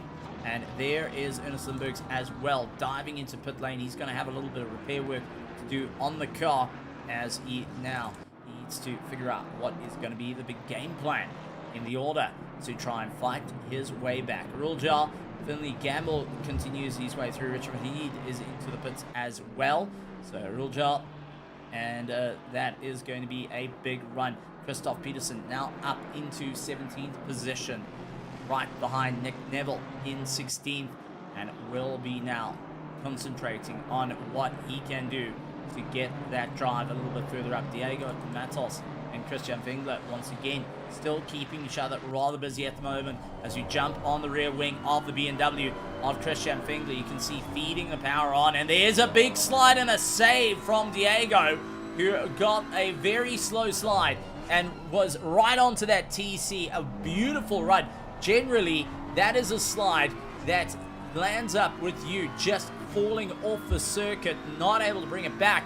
Well, some way, somehow, he managed to keep it going, but it's cost him a severe amount of time to the likes of Christian Fengler trying to dive up on the brakes. Sebastian Luxon into the pits. Paul Fenter takes over the lead of our Platinum Division as he decides he's going to go that little bit more. Christian's going to keep his foot absolutely planted and not wanting to pull into the pit lane as yet. An interesting tactic coming in with 29 minutes to go here at Kyalami. Each of the drivers trying to figure out what is the next plan. Ryan Gell into the pits, Rodeo into the pits, Lucas into the pits. All trying to see what they can do. There's some Domingo getting into pit lane as well. Finley Gamble into pit lane. So quite a few drivers thinking what is going to be the big plan for them and how are they going to move forward. Martin Spritzer now seeing that there's a little bit more room to play with Christian Fengler a little bit up the road from him. Now will look to try and go onto the attack as quick as he can to try and clear Diego Matos and get a little bit further up. Remember, Martin Spritzer is now second in the class. Nico Lawrence is behind him, chasing him down in 8th position, along with Simon Kussat on drivers not to be forgotten about, and have kept fairly consistent this race as they navigate their way through. Christopher Lotsky, who is out in the top 10, third in the Gold Division, looking to make it work out for him. Matt Whitburn into pit lane, getting his pit stop done and dusted. Is it going to be a pit stop for Mahath Musa, the Project Vapor team, as he comes booting on by? He dives into pit lane. So Mahath Musa gets himself sorted out, and it's going to be Paul Fenter. Looks at the back of Matt's car, and Matt pulls into the pits. Paul Fenter deciding he's not going to pull into the pits. He's just going to go and take the lead of the race overall at the moment and really try and open up the distance to the fellow Platinum drivers. He does see Finley Gamble from the 2ID team and clearing on by into turn 2. He sees Isam Domingo further up ahead as well. Christian Fengler keeps his foot firmly planted as Diego Matos as well, taking in second and third. Both drivers not yielding at the moment. They see Ulrich Diaga ahead of them, and Diego constantly going on the attack. He wants to clear Christian as fast as possible. Remember, they still got the pit stop, and for Diego, he hasn't got any success penalty to deal with at the moment. He can concentrate on just racing his race. With 27 minutes to go, Christian Fengler needs to open at least 5 seconds before getting into the pits, and hope that Diego pits at the exact same time. Simon Kussat, Nick Neville, all into the pits. Ben Hicks Ronald Priggs and Lewis Knight all getting their pit stops done and dusted, leaving our top 6. Paul Venter, Christian Fingler, Diego Matos, Martin Spritzer, Nico Lawrence, and Christoph Rolotsky yet to get their way into the pits to get themselves sorted out and rejoin the race, beating out those that have done their pit stops. Surprisingly enough, is going to be the likes of Matt Whitburn, who has managed to clear Christoph Peterson at the moment. Remember, Christoph had a success penalty that he had to serve, and now making his way through. He's 10 seconds off the back of Matt Whitburn as it stands, who is currently leading out those who have done the pit stop, all over the back of Christoph Rolotsky, who's in is in 6th place at the moment. Diego Matos decides to get into the pits, releases Martin Spritzer, and is the first of the top 3 of our gold division to try and get on by. Christoph Rolotsky dives into pit lane. Matt Whitburn will be clearing on by, and he does have that mighty McLaren chasing him down. That is Paul Whitburn, who's a couple of laps down at the moment. The Rainbow Sparkles Racing team going and seeing what they can do. Ryan Gel all over the back of Rule Gel as our huge run coming through. Ryan hoping that he can stay in for the mix with Rule. 2 different classes, but not being said, Real Gel wants to try close up to Diego Matos and Christoph Rolotsky, who pulled into the pits from the gold division. And for Ryan at the moment, he's trying to make up some time from our platinum division, hoping that he can see the top end of the fight all the way through. It's going to be a tough time out there. Many of the drivers trying to figure out what is going to be the game plan. How far are they willing to go, and where can they push that little bit harder in for the race here? Real Gel not going to be close enough to the likes of Diego Matos, who exits pit lane and takes his place back into 2nd. Christoph Rolotsky will be more than happy to run into 3rd place at the moment as he loses out the drive to Richard van Heet, who is in the platinum division, and now chasing down Simon Kussard ahead of him, who is currently running 4th in the top order. So Nico Lawrence now trying to get himself sorted out. Paul Venter into the pits. Christian Fingler gets into pit lane. Martin Spritzer into the pits, and Nico Lawrence joins in as well. Matt Whitburn coming through Cheetah, really running on the ragged edge at the moment, trying to open up the gap. Christoph Peterson, 8.9 seconds on the way through. Paul Venter taking the gamble here to see if he can get ahead of Sebastian Lucasen, who comes down the mine shaft, going and pushing as hard as he can. Paul Venter hoping that he can clear the likes of Sebastian Lucasen. Diego Matos trying to get a little bit closer to the likes of Christian Fingler as they continue on the drive. Christoph Peterson takes over 2nd place in the race. Martin Spritzer, Nico Lawrence, Paul Venter all waiting for their opportunity to leave pit lane. Mahath Musa up into 3rd place, and 3rd of the Diamonds, 3rd overall, will continue on the drive. Ben Hicks gain a position as he looks to try and get ahead of Paul Venter, who's just left pit lane at the moment and leads out our platinum division. Martin Spritzer going and losing out a bit of a drive to Sebastian Lucasen, who takes over 2nd. Martin into 3rd as they continue their drive. Christian Fingler going and giving everything he's got. Diego Matos now going to be trying to close up on him, as we do see that Mustang just appearing in the shot, and Christian getting the optimum run. Christoph Rolotsky holding 3rd of our gold division. 22 minutes to go. Everyone has done their pit stops, and everyone giving it everything they can. Now, that being said, let's take a look at who's had the most losses in this race. We started with 31 cars. We got 30 remaining. We're going to look at the 30 that are remaining on circuit. Starting off with a little bit of a downer, unfortunately. That goes to Karl Heinz at the moment after a long repair work. He started out in 5th place, but was part of that monster incident up into barbecue, down 22 positions from where he started. Paul Whitburn started in 9th. He's down 20 positions from where he was. And Rangel down 14 positions. Started out in 3rd place, unfortunately, was part of that earlier incident. and now just trying to pick up the pieces of his race, still trying to circulate for the points at the moment. Taking a look at our most gains in the race, and that actually goes to Simon Kusset, starting in 29th position, up 16 positions into 13, getting chased down by Nico Lawrence at the moment, who wants to retake that current 5th place spot and hoping to make it work out in his favor. Andres Herodio up 10 positions from where he started during the course of this race. Starting 18th, he's up into 8th and trying to stay within that top 10 at the moment. Diego Matos up 9. Rich Van Heed, Christoph Rolotsky all up 8 places. David Young up 10 positions from where he started. He's on the back of Isam Domingo and trying to make it yet another climb on the way through. Isam Domingo has managed to get on by David Young, who is in the gold division. Doesn't want to lose out too many points at the moment, but doesn't want to lose the pace. Ben Hicks all over the back of Paul Fenter as they march their way through the S's. Not able to get a clear shot past at the moment. Looks around the outside, over the crest, going late on the brakes, swings it through. Paul Fenter running right up against the apex, slowing that Aston Martin down as much as possible, and Ben Hicks going and giving it everything he can to try and clear on by. Ben has not been in an easy fight all the way through.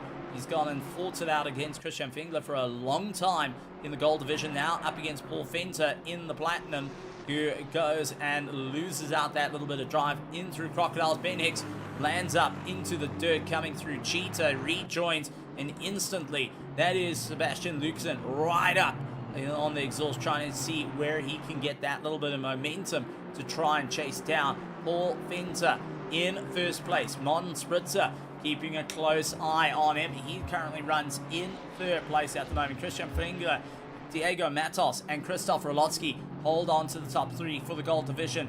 Matt Whitburn holds on for the podium spot as he's 9 seconds ahead of Christoph Peterson, who still holds the fast lap time of the race and will be scoring points here. Mahath Musa down in third place, just trying to keep that consistent pace at the moment. Ernest Limburgs, after a monster impact, is up into 9th position, trying to clear Andres Herodio, who is in the same class as him. So no reason for Herodio to just yield at the moment and allow for Ernest Limburgs to come on by. He can fight him out tooth and nail, and I think that is going to be what Ben Hicks is banking on at the moment. And for Christoph Peterson, also wanting to open up the points on the run through. I mean, this is going to be some great racing that is needed by the drivers. It's quali laps needed in the last 18 minutes and 56 seconds as Ernest Limburgs trying to pull his way back from the brink after an early contact that landed up with a monster damage to the field. Each of the drivers figuring out what is the big game plan here and what can they do to dial up the wick that little bit further in through the race. Ben Hicks all over the back of Paul Fenter, trying yet again to go on the attack in through Ingwe, trying to go for the undercut, boots it on the way through. That BMW a little bit fast and loose at the moment. Low aero going on the car, not as much to try and keep it firmly planted to the ground, trying to get a little bit more top end out of it and see if he can get a little bit closer to the Aston Martins. The straight 6, trying to see what he can do up against Paul Fenter in that V8 as the Aston Martin going and forcing him out very wide. Ben Hicks trying to sweep back in and go on the attack to try and get closer to Mahath Musa. They do see the likes of Matt Gall up ahead of them. That will be a lap car. Matt, who has been a bit of a difficult car to overtake for many of the drivers, as he goes and gives you an inch but nothing more as he's in for the race. Rodeo and Lindbergs continue on their brawl. Christoph Rolotsky, Ryan Gell, and Richard Van Heed follow nose to tail at the moment. Rolotsky, who is currently holding on to third place in the gold division, has no reason for attack onto Richard Van Heed right now, but with Ryan Gell right on the back of him, who's a little bit more under pressure to try and get past the likes of Richard Van Heed and see if he can get a little bit closer towards the sharp end of the field. For Rolotsky, it's going to be a bit of positioning to try and keep Ryan Gell, who's 4.7 seconds back at the moment. Ryan Gell getting a good drive out of the second S, right up the exhaust in through Leocorp. And Christoph Rolotsky guards that inside line, keeps him off the apex. Rolotsky trying to get a little bit more drive as they charge down the mine shaft. Ryan Gell hoping to utilize a little bit of slipstream from Richard van Heed, gets that pass done. Rolotsky gives him a little bit of room, looks on the attack back into Crocodile. Ryan right up the gearbox of Richard van Heed now, and looking to try and gain a position. Richard keeping it a little bit slower through Crocodile.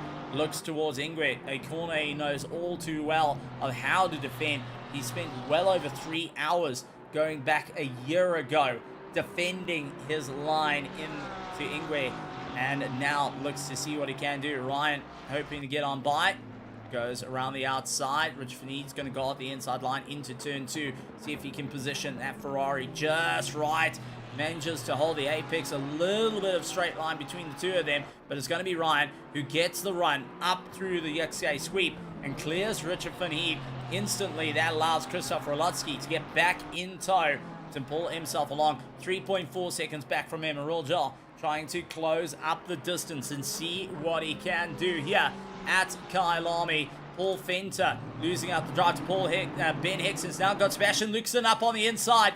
Ben Hicks got the drive. Paul Fenter lost out the momentum, and now Sebastian Lucasen going to fight out as they go down the mine shaft. Side by side they go. Late on the brakes. Lucasen trying to go around the outside for the mental health car on the logistical nightmare racing, and Sebastian Lucasen up into the lead of the race. And that has brought Paul Fenter into second place, trying to go for the inside line into Ingwe, not able to get it done. Sebastian Lucasen guards that inside line, ensure he can keep it going. And right on the back of them, Martin Spritzer sees an opportunity to come on by. The more that Sebastian Lucasen and Paul Fenter continue on their brawl, the more he can get a little bit more involved, as we do see Matt moves out of the way. And Sebastian Lucasen getting past Paul Fenter immediately tries to go on the hunt through the XA sweep. Couldn't quite get it all hooked in. Now tries in contact between the two. And what a save from Sebastian Lucasen there. After that little bit of tap, the 646 really did a phenomenal job. And let's jump on board there, because my heavens, take a look at this drifting save. Runs out wide through turn 2, up through the sweep. He's got Paul Fenter for a bit of company, and watch the little clip on the rear that's just going to knock him. Drifts it up into the likes of Barbecue, and that is how you go out in style for Sebastian Lucasen. And even Paul Fenter stun locked all the way back, and now Martin Spritzer has joined into the fray. Serodio trying to get a little bit closer as he's involved into the mix. Ernest Limburgs as well, seeing an opportunity. Matt gonna get absolutely mugged here by Serodio and Limburgs as he tries to get on by. Matt trying to go on the outside line, giving these two to dive for the inside through Crocodile. Lots of room to play with there. A good choice to rather wait out on the outside, allow the drivers to come through. Now Serodio trying to defend his position. Middle of the circuit, Limburg's trying to go out a little bit wide, goes for the cutback, trying to see if he can get a little bit of drive underneath and see if he can get right into the rear of the Ferrari 296 of Serodio, who guards the line, forcing out towards the inside as they head into turn 2. Late on the brakes for Ernest Limburgs, trying to make it work. Serodio trying to close out that gap. The door unfortunately not going to work out, and Limburgs comes off the throttle a little bit, trying to figure out if he can make it into Barbecue. Holds on to the apex, just launches off the curb, and unfortunately couldn't get that pass. But what a run into Barbecue as they go. Christoph Rolotsky hunting for an opportunity to get around Richard van Heed and Real Jar right there, waiting for his opportunity and just rubbing his hands together, because Rich van Heed at the moment has now brought third place into contention. And for Christoph Rolotsky, this is ultimately frustrating him at the moment. A real jar right up his gearbox, and Richard van Heed doing what he can to guard his overall position. There is no need for him to jump out the way. He can guard it as much as he likes, but now has brought third place, a real jar, into the mix. The French baguette now all over the back of Christoph Rolotsky as they head into the S. The Ferrari has the inside line, gets the pass done, a little bit wide through the second S, and now taking over third place in the gold division. 11 minutes and 49 seconds to go, and we've got a change up of order.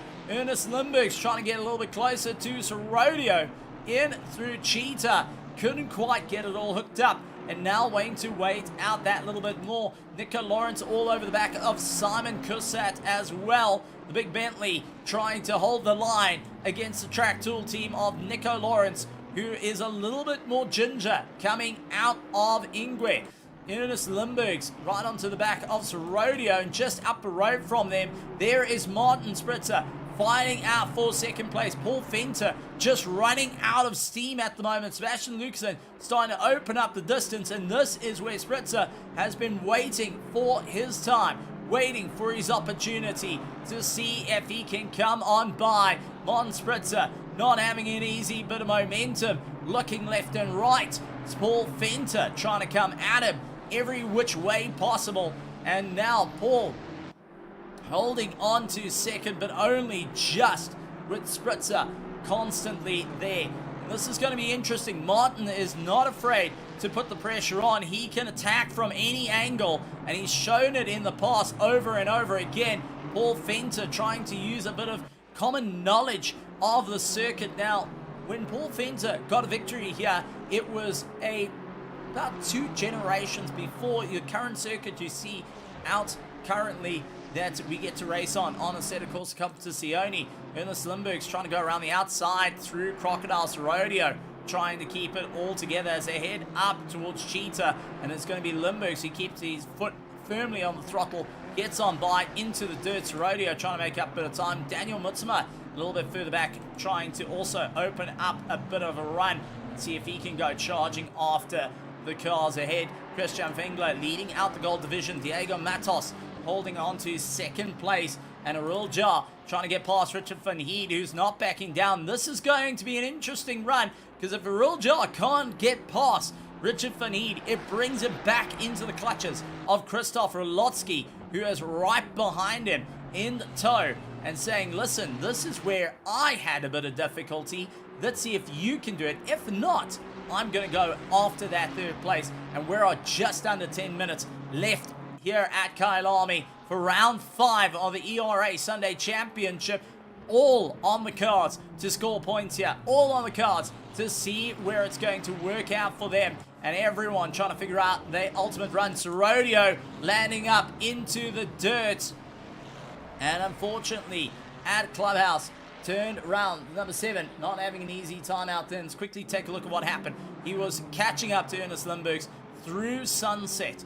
Tried to keep the power on, feeding it all the way through. Runs out a little bit wide, keeping it all clean on the brakes. Clips onto the dirt with that right rear and gets himself spun around. Avoids clipping into the wall. Unfortunately, Sorodio losing that little bit of time, and now trying to pick himself back off the floor and see where he can get back into the chase. So each of the drivers going that little bit more. Matt Whitburn currently leads out the race. He's got Carl Heinz ahead of him, as he does see a little bit of fight going on. Finn Holland and Nick Neville are fighting out amongst each other. Carl Heinz, who's trying to gain a position, as we saw Matt getting a little bit of a tank slapper as he tries to get on by Carl Heinz, who lifted, gave him that little bit of room, and now trying to lead the leader utilize as a bit of a wrecking ball. Nick Neville going to be seeing that Finn Holland goes offline, goes out a bit wide, trying to close the door back up, and Carl Heinz says, no thank you buddy, not going to happen. Keeps his foot firmly on the gas, and now Carl Heinz drag racing Finn Holland down the mine shaft. There you go. Carl Heinz getting the better of the drive, and now moves up through the order. Now Carl Heinz out there looking to get past Nick Neville. Further up, Ronald Priggs all over the back of Chris Wall as they continue on their drive. Christoph Rolotsky not able to get the pass on a real jar at the moment, and Rich Van Heed becoming that little bit of a concertina effect, bringing the two a lot closer to one another, and a real jar starting to feel that pressure, starting to flash his light, saying, listen buddy, you got to get going right now. You either got to get away from me or try and give me that little bit of room. Martin Spritzer all over the back of Paul Fenter, trying to see if he can get into that second place spot. The track tool team going and forcing the LNR to think a little bit more. Sebastian Luxen opening up a monster of a gap, 3.1 seconds. All he needed was that little bit of room to get past Paul Venter, and now just focuses on his lap times. Exits and entrances through the corners, carrying the momentum through, and Ernest Limburg's 1.5 seconds back in 8th position, currently 5th of our Diamond class. So Ernest Limburg's trying to get a little bit more drive, sees Martin Spritzer ahead of him, seeing if he can probably try and utilize the toe. If he gets in between Paul Venter and Martin Spritzer, he can either be that wrecking ball that is needed for Martin to clear Paul Venter, or it can be that buffer that Paul Venter is so waiting for. Ryan Gell all over the back of Simon Kusse as they keep the pressure on one another, trying to see where to go. Ryan hoping to clear Simon as quick as possible, but Simon guarding down the line, goes defensive into 2, middle of the circuit, late on the brakes. A big Bentley is absolutely wonderful under braking, but it is going to be Ryan Gell to try and make it work out. He runs out a little bit wide, and the two of them not having an easy way through, up through the Yuxke, and what a slide coming in for Simon Kussat there. Ryan trying to go a little bit earlier through the corner and seeing how hard he can push through Barbecue. Now stuck on the outside through Sunset, right on the back of them. Nico Lawrence just biding his time, seeing these two fight out tooth and nail at the moment, and seeing where he can gain that little bit of time, see if he can get into the run. Real Jar right over the back of Richard van Heed. Now has Christoph Rolotsky fighting out for that 3rd place in the gold division as they continue to brawl on. And a real not having an easy time out there, and is digging deep at the moment. Christoph Rolotsky trying to see where he can get a little bit more of a drive and see where it's going to work out for him as they continue on the hard chase. Christoph Rolotsky not going to be backing down from the fight. Nico Lawrence, Ryan Gell, and Simon Kussat all running line astern for 12th, 13th, and 14th, 13th, 14th, and 15th position at the moment, as they also trying to catch up to Andre Sorodio, who's 7 seconds up the road. 4 minutes and 44 seconds left in this race, and we have got so many little fights happening out on circuit, with many of the drivers just giving it their absolute all till the very, very end. Ryan Gell trying to go around the outside of the likes of Simon Kusse, wasn't able to get it done. Nico Lawrence losing out a bit of time through Ingwe, now trying to just focus on his drive back through the order. Christoph Rolotsky getting a lot of drive coming out of Ingwe onto the back of a Real Jar. Will look in his mirrors and see the likes of Issam Domingo trying to close up the time. He's in 19th position and is part of the Platinum Division. Is he going to allow Issam Domingo to get that pass down? Real Jar once again trying to go a little bit defensive. He has switched from going on the attack to rather going on the defense. He knows that Richard van Heed at the moment is a little bit harder to get on by. Simon Kusse forcing a Real Jar out wide. A little bit of contact between the two. What a save from the Porsche. And that is going to be Nico Lawrence clear on by. Gets himself sorted out. And Simon Kusse, after that little tag between the two, is now trying to march his way back up through the order. Ernest Limburg's now onto the back of Martin Spritzer, trying to see if he can get past him as they trying to keep the momentum. This is for 3rd place in the Platinum class. Martin Spritzer, who is running in 3rd. Paul Venter in 2nd place, and Ernest Limburg's can be that little bit of a linchpin for both competitors to either have a win or loss at this point. Late on the brakes, Martin Spritzer trying to see where he can go. Where can he open up a little bit of room to Paul Venter as Paul starts to open up a little bit more pace to him. Ernest Limburg's right up to the exhaust of that BMW. Looks towards the inside line. A quick flash of light saying, I'm coming into turn 2. Just mind out of the way. Martin saying, not going to happen right now, as we haven't got much time left in the race, and you are going to cost me a lot of time here. So it's going to be an ultimate charge for our drivers to really sink it through. Everyone trying to figure out what is going to be the big game plan here. Limburg's still continues on the fight. Sebastian Luxen with a big smile on his face. 2.6 seconds up the road from Paul Venter. Limburg's look towards the inside through Sunset. Can't get past. Martin solidly defending against the line. And this is going to be a brutal run for him as he loses out that little bit of time. Real Jar going side by side with Christoph Rolotsky. Issam Domingo trying to get into the fray as they make their way through the XA sweep. Richard van Heed with a little bit of breathing room. Issam Domingo right on the back of these two, will be thinking, what can he do? Because Richard van Heed is in the same class as him. If he can get past these two, he can go on the attack to Richard van Heed.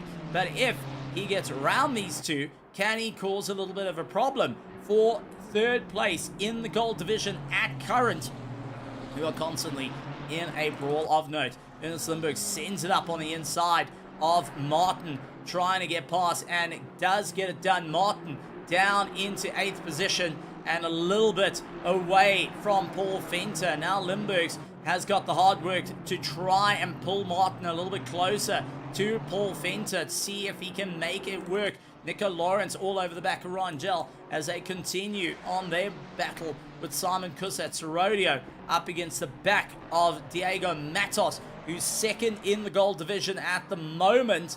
And Sorodio out at the bottom for our diamonds. And he's just trying to pick himself up through the race, seeing where he can go. Riljar constantly now on a push lap to try and clear Richard van Heed at the moment, who is on a solid defense. Rolotsky keeps the drive on, and third place is on the cards here for Riljar. The French Baguette now having to deal with Christoph Rolotsky. Simon Kusat losing out the drive to Ryan Gell. Now has Nico Lawrence looking around him. Nico goes defensive, a little bit of shoulder to shoulder into Barbecue, and Nico Lawrence gets the clearance. He does go to the inside, back to the outside, a little bit of a sorry on the way through as they continue on. And there is a problem. Big turnaround for Richard van Heed as he got turned around. The 131 car not having a good time out there. And what on earth happened? A real jar trying to come at him around the outside. Did it eventually boil over? A little bit of contact from Issam Domingo against Christoph Rolotsky, but it was a big run into Barbecue. A little clip on the rear turned him around, and that twisted Richard van Heed, allowed Issam Domingo to get on by, and at the same time, Real Jar has thrown away third place at the moment as he tries to bring it back from the brink.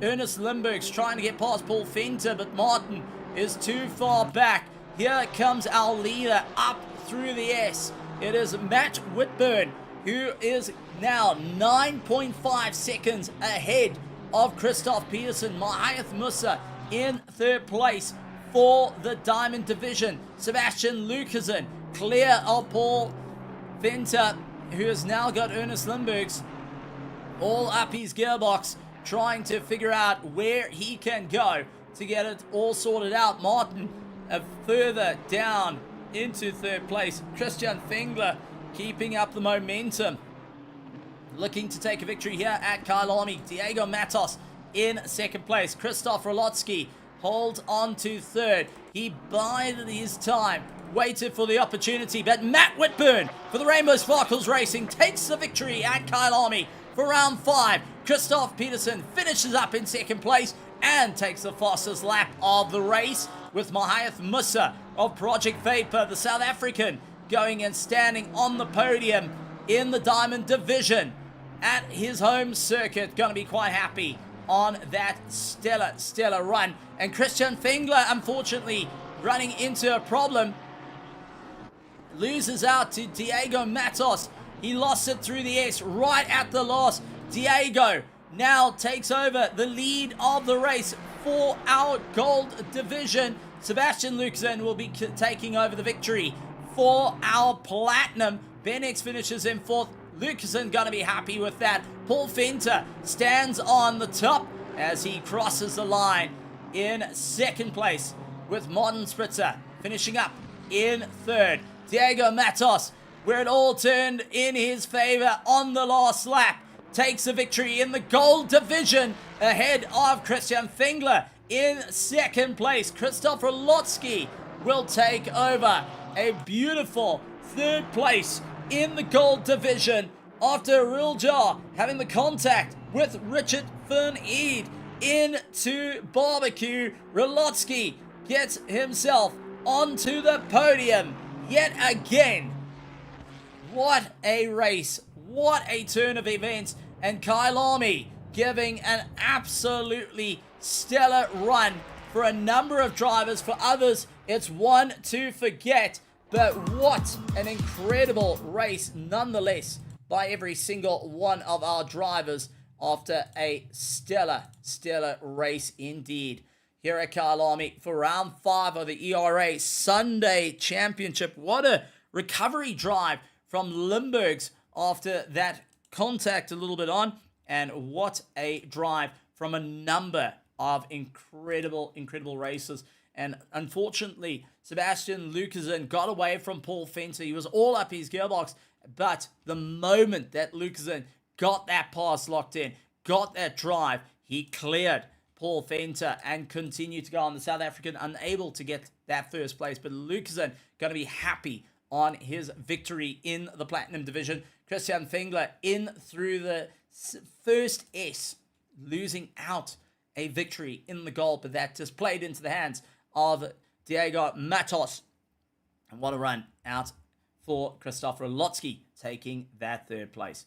As we take a look at some of the highlights of the race, and what an incredible race it was. A little bit of carnage early on into barbecue, and we're just going to get a couple of shots of that now as each of the drivers trying to figure out what on earth happened early on as they head through, and it was just all over the show for each of our drivers, but it ultimately came down to some unintended pit stops going into the best. Now, we're going to have a chat to a couple of our drivers because, man, oh man, what a drive it was. And we're going to bring in a very interesting driver that wasn't in the endurance race, but got to put himself out on the podium here tonight. We'd like to have a chat. And I've got to point out, a bit of an interesting time coming in for our drivers, actually, that's bringing through. And it is Once Nelly that's out on our Discord. Yeah, I wasn't racing, but I was watching the race. It was very intense. Fair enough. Congrats to Limburgs. He did very fucking good. And Chris as well was doing fucking phenomenal. That Whitburn guy, very fucking quick. Very fucking quick, I will say. Absolutely great stuff. Well, it's phenomenal seeing out on the grandstands. Are you now feeling a little bit warmed up after seeing all the action there? Oh, yeah, 100%. I just didn't race Kyalami because I hate the track, if I'm being honest. So, yeah. Rather go and sit on the sidelines. Well, absolutely incredible. And thanks for all the support and joining us here in the commentary box. And we're looking forward to bringing through some of our race winners in each of the different classes. So let's go through. We've got a number of drivers coming in, and we've got our Platinums to come and have a chat to us. So let's bring in our 2nd place of the Platinums and getting himself on the podium. One of our South Africans, Paul the Wall Fenter, going and putting himself out here. Paul, the last time you scored a podium here at Kyalami was 2 generations of the circuit ago in a Formula V, now managing to go and get an incredible charge up in the Platinum Division. How are you feeling after that race? Yeah, man, that was I'm dead. I'm dead, I'm sore, and I'm soaked. But that was great fun. I gambled. I did not take tires, so I just did not have any extra grip to try and get back to Sebastian, to try and fight there to get past him. But yeah, then I had to deal with Spitzer behind me, which that was that BMW gave me a few heart attacks because they can brake so much later than what I could brake on my very old tires. I mean, take us through the incredible race that you were having. It was just all over the show.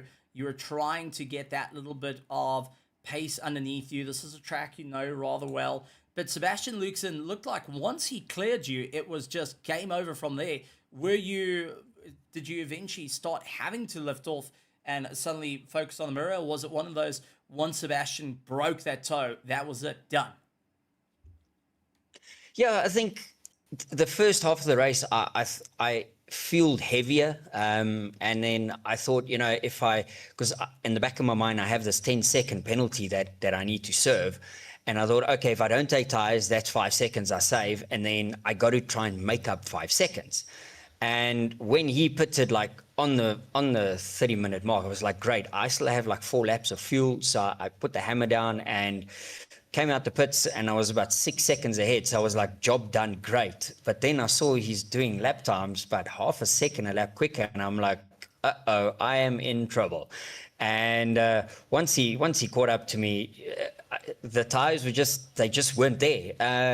Like, let's say the second half of the final quarter of the race, the tires kind of found a bit of life again, and I was able to fight with Spitzer, but I was just not able to make any inroads on Sebastian at that point. But yeah, for me, kind of at that point, I was like, you know what, if we can secure second, I would be ecstatic with that, after taking the gamble with not taking tires. So yeah, to me, that's happy days. And how does it feel to be on the podium, home circuit, and ahead of the pack, taking a second place, and getting to get into some incredible battles between yourself, Sebastian Luxen. You eventually had Ernest Limburgs all over the back of your gearbox as well. Martin Spitzer giving you a bit of a go as well. Yeah, no, as always, I always run well at Kyalami, so it's kind of why I'm doing the season, because it's got all my favorite tracks. But yeah, Kyalami is always, the South Africans, for some reason, we always do well here. So, I would not have been happy with anything except a podium. That 10-second, I knew that was going to be a handicap. If it wasn't for that, I think it would have been a little bit easier. But yeah, and then just missing the crash on lap 1. I mean, oh my word! I think at one point I had nowhere to go, and then next moment it was like Moses parting the seas, and the cars just moved, and we were like 3 wide, and I think someone started squeezing someone, and we touched, and I was just nipping my bum there, and luckily we made it through and didn't really have any damage. So yeah, that kind of, I think that set the tone for how intense this race was going to be. Well, it was definitely a fun one indeed. Well, before I let you go, anything you want to say to everyone out in the virtual grandstands here in South Africa, and to the admin, to the drivers and teams that you got to duke it out with, and to your competition that kept you rather busy in the Platinum division? Yeah, as always, ERA, thanks for hosting and doing all of this. It's even though ACC is old and everyone's kind of forgetting about it, it's still fun.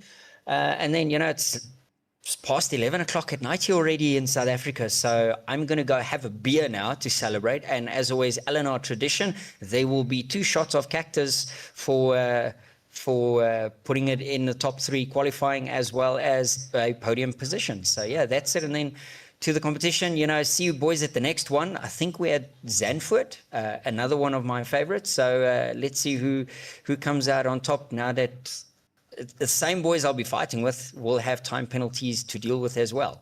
Not really Zandvoort. It's actually my favorite circuit on the sim and in general. Brands Hatch in the Dawn. It's going to be an interesting one. So, well, good luck. Even better. Good luck, Paul. That turn 2 is always your favorite when you're trying to slow a cold Aston Martin down. And congratulations on a second place for Logistical Nightmare Racing driver Paul the Wolf into the South African, getting a great job out there. Let's bring in our first place of the Platinum to have a chat and be a part of it. And then we'll move on to our Gold division. Sebastian Luxen to come and have a chat to us. Sebastian, last time you and I chatted was a couple of hours ago when you had 8 hours of practice around Kyalami, and now managing to finish up in first place in a nail-biting side-by-side battle in the Platinums. How are you feeling after that? Exhausted, excited, happy, and relieved at the same time. Take us through the first half of the race. You were trying to slice your way through the field. You landed up with Paul. It was nose to tail between the two of you for a very, very long time. Eventually, you took the gambit of an earlier pit stop. I mean, how was that first half? Just no room between the two of you.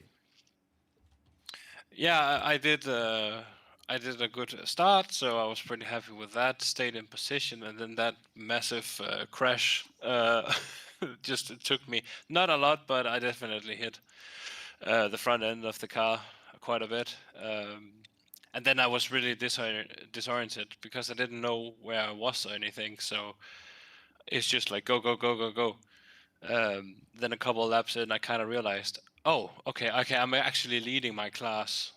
And I remembered, oh no, Paul is also from South Africa, so he probably want this incredibly bad. So I had to push, but he just stayed with me the whole the whole stint, so I couldn't shake him. God damn it! So yeah, I went on an earlier pit stop just to kind of shake him off and get some clean air. I knew he had a 10-second penalty, but I made a mistake and I didn't uncheck the repair damage, so I saw 42 seconds on pit stop, and I immediately just, oh no, have I thrown this away? So yeah, that was just the first part of the race. And once you got clear of him, it was just a drive of note. When you saw suddenly Martin and Paul started fighting out with one another, what was your game plan towards the end of the race? Was it just bury your head in and go as fast as possible, utilize what you learned in the 8 hours of Kyalami a couple of hours ago, or was it just try and concentrate on the here, now, and get it to the end? Just I kind of go into like endurance racing mode where, just turn off the head, don't really think too much, and just stay focused on driving. Don't make any silly mistakes. A few crept in at the end. I had some rear locking and some sliding, so it was just a concentration game at that point, because I knew that Paul was still kind of there, like 2.4 seconds behind me. Yeah, I got some clean air. I made 3 very strong laps, got away from him, and then just had to concentrate. Absolutely incredible stuff. And before I let you go to enjoy the celebrations and take in the victory here at Kyalami for round 5, anything you want to say out to the virtual grandstands, to the drivers, to the admins, all putting in the work behind the scenes, and to all the race fans that are supporting the mental health Aston Martin? Absolutely. So, shout out to Era for hosting this event. It's great to race with you.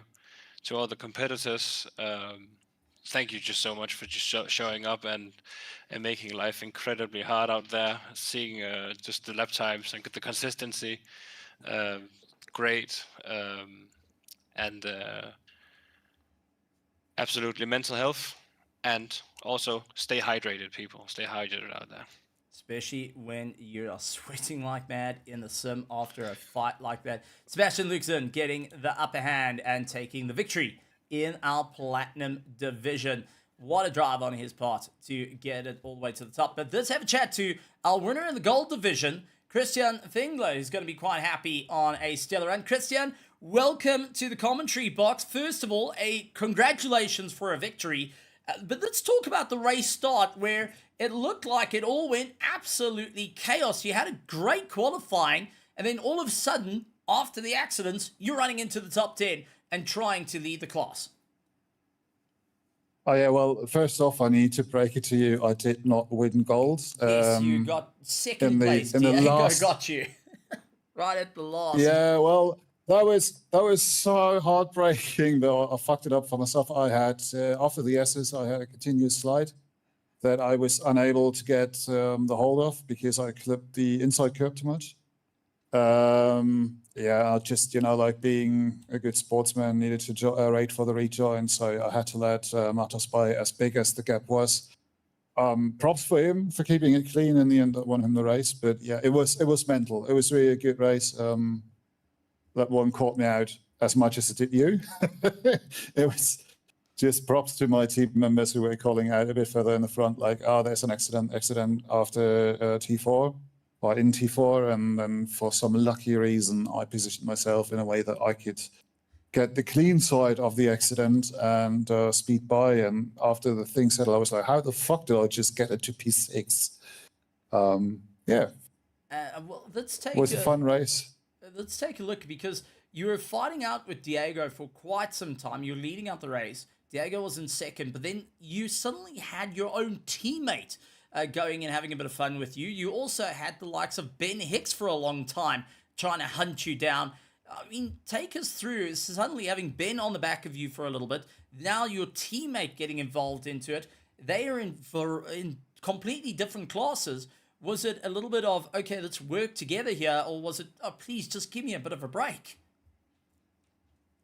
To be honest, I did not think too much about the people behind me, other than obviously my own class. So the eyes were always peeled rather towards Aja and Matos, clearly.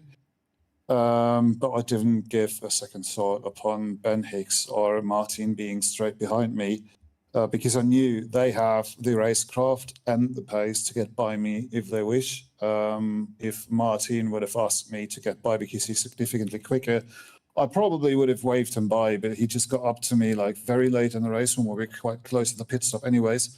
So it was a case of let's just get a clean lap in and then pit. And well, I bet my ass that Hicks by now hates the Deva livery because he knows it inside out, at least the rear bumper. Gave me a run for my money a couple of times, but you know, he's such a good driver. He has so much racecraft. I just absolutely trusted him. And then if he did a dive that was with probably any other driver a bit more ambitious, I was not actively fighting it, but quite often came out on top just because of the exit, which is inevitably the death of that you die on Kyalami. You depend so much on the corner exit to make an overtake, because diving, if the other person doesn't let you, will always result in a crash. And before I let you go, after a bit of a stellar run, unfortunately that last lap just not playing into favor, but still a phenomenal run and good points for the championship. Anything you would like to say to the drivers, to the teams out there, to your competition that it was giving you a bit of a rough time? And I'm sure you've got quite a few words to Diego, who got the upper hand on you this evening and looking to carry the momentum through as we head to Brands Hatch for round 6 in the coming weeks. Oh, well, I'll try to beat him again. He is at the moment pace-wise just on top of his game. Today, perhaps in quality not so much, but he has been strong all the last races, so I do still take his competition very, very serious. And next race is going to be a whole new story. Now, the cards will be dealt again. We've got the success penalties coming in. 5 seconds is always quite bearable, but 10 will be a whole different story. So, yeah, we'll see where this all ends. And obviously going to try for a next podium finish, but Brands Hatch is Brands Hatch and can always quite easily not swing your way. It's always a difficult one, and honestly, there was a lot of support for all the drivers out in the virtual grandstands. Christian, well done on that second place. A little bit of heartbreak, but we're looking forward to having a chat to you, going and fighting out for the podium on the 30th of November out at Brands Hatch. And Christian, part of the admin team that just without Christian and a couple others, the whole of ERA would just collapse into a heap and fall away. So the lifeblood of this incredible lead. Let's have a chat to second place of our Diamonds, and has been on a bit of a streak at the moment. Got the fastest lap time of the race, and that is Christoph Peterson. Christoph, welcome to the commentary box. And a second place here at Kyalami, a bit of a gamble in terms of the pit stop, a bit of a wild moment at the start, but ultimately managing to break away. How are you feeling after this? Yeah, very happy. Like I knew all season this was going to be my strongest track, and with being a member of LNR on a South African track to do well there, it's great.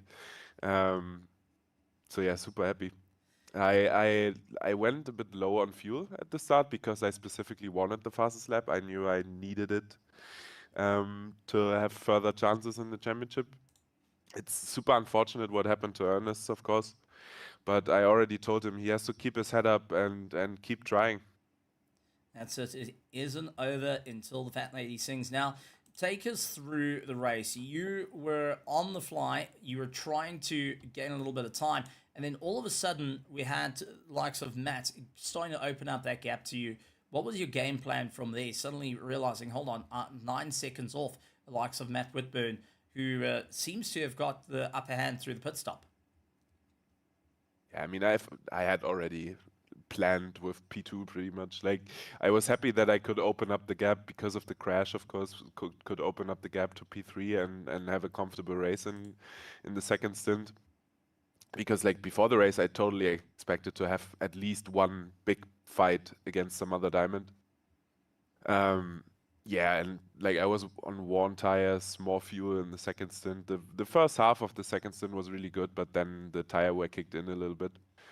And like I've raced Matt like 6 or 7 times in AOR now, and I know how quick he is. So I thought like I don't really have a chance for P1 today, but it doesn't matter. Like P2 felt like a win. Well, it was definitely a big jump in the championship. What's the game plan heading into Brands Hatch on the 30th coming up?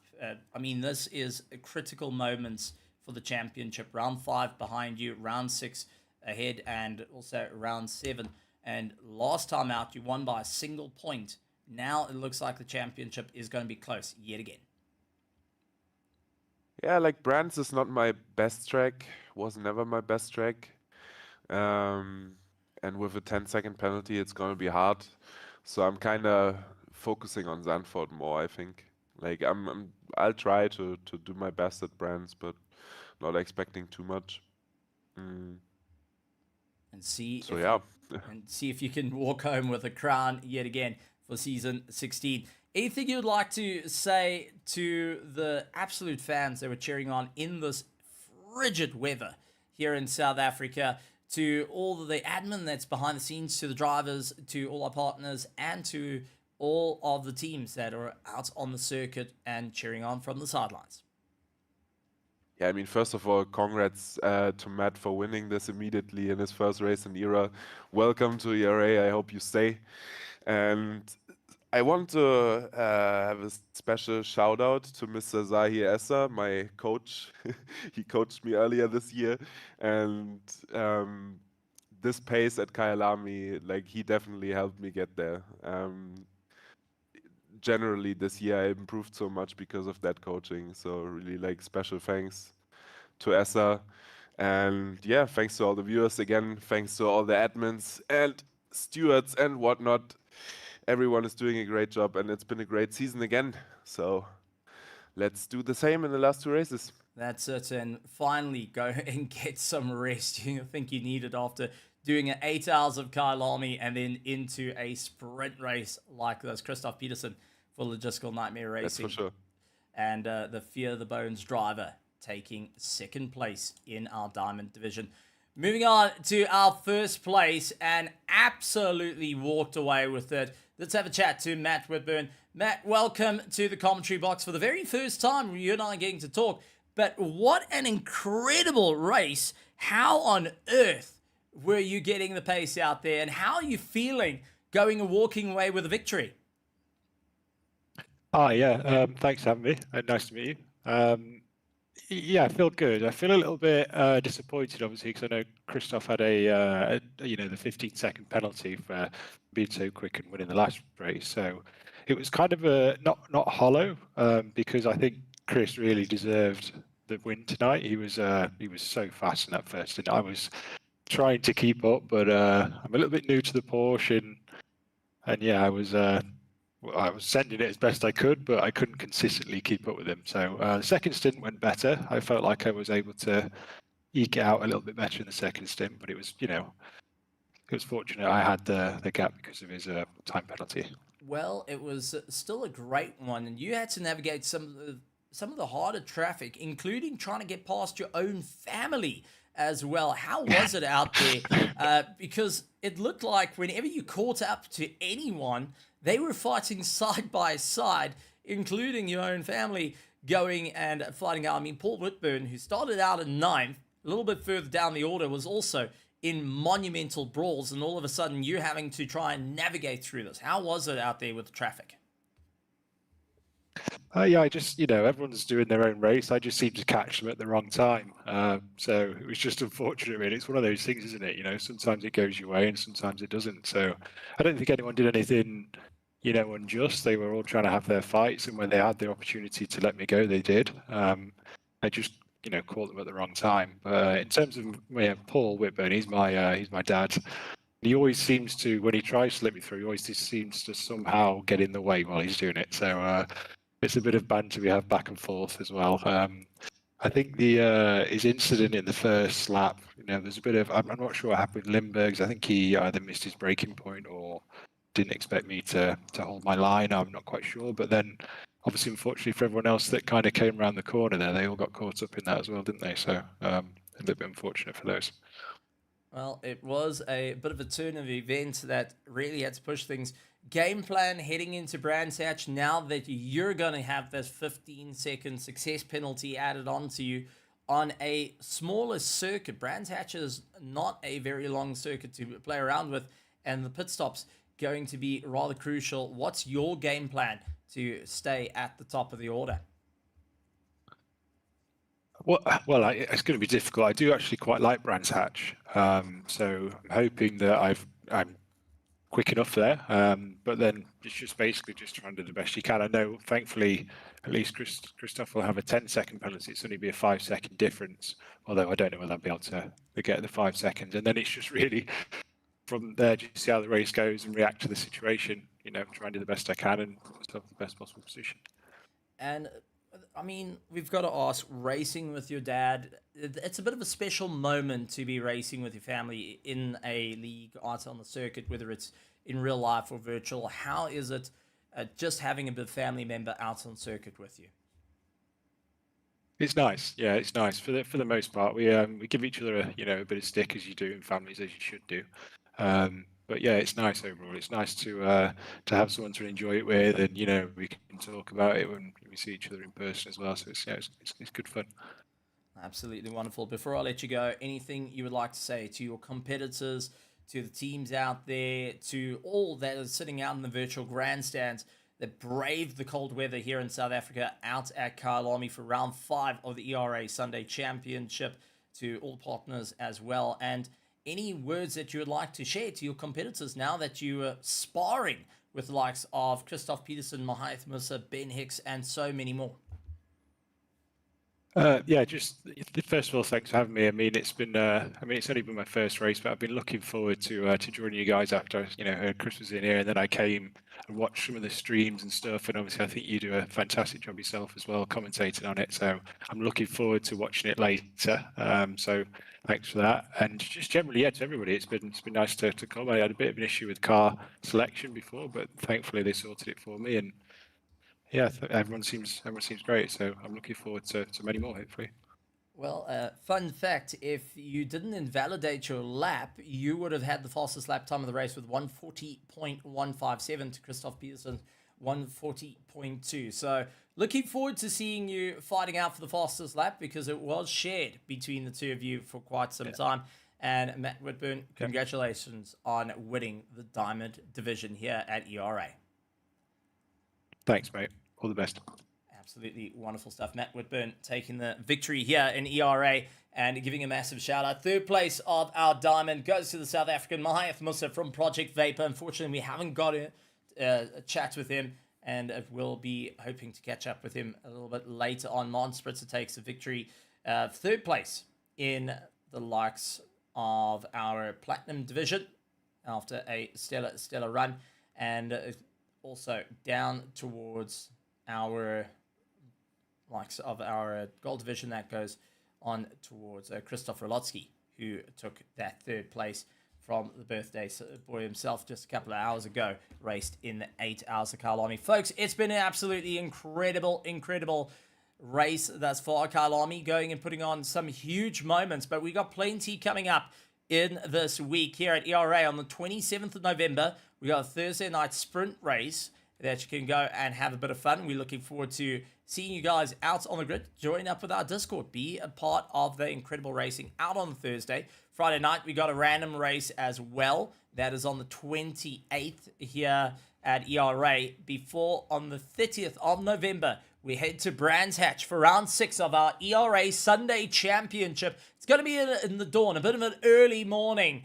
for our drivers to compete, and means Podium Hill is going to be a tough one indeed. Plenty of stuff happens here in ERA, from teaching in terms of setup, driving, and whether you are experienced or whether you're just trying to dip your toes into the world of sim racing. We've got everything for you to come and have a bit of fun, and looking forward to some incredible racing. Thank you so much for joining us. Make sure you hit that bell notification icon, hit that subscribe, as we're on the road for 500 subscribers by the end of the year. That is the goal plan for ERA, to get 500 subscribers, and we can only get that done by you, our absolute amazing petrol heads that keep us fueled and going. Congratulations to all our competitors and teams. Huge thank you to our stewards and admins for all the hard work they do behind the scenes. But most importantly, thank you to you, the petrol heads, the absolute nutters that come back week after week to enjoy the racing with us,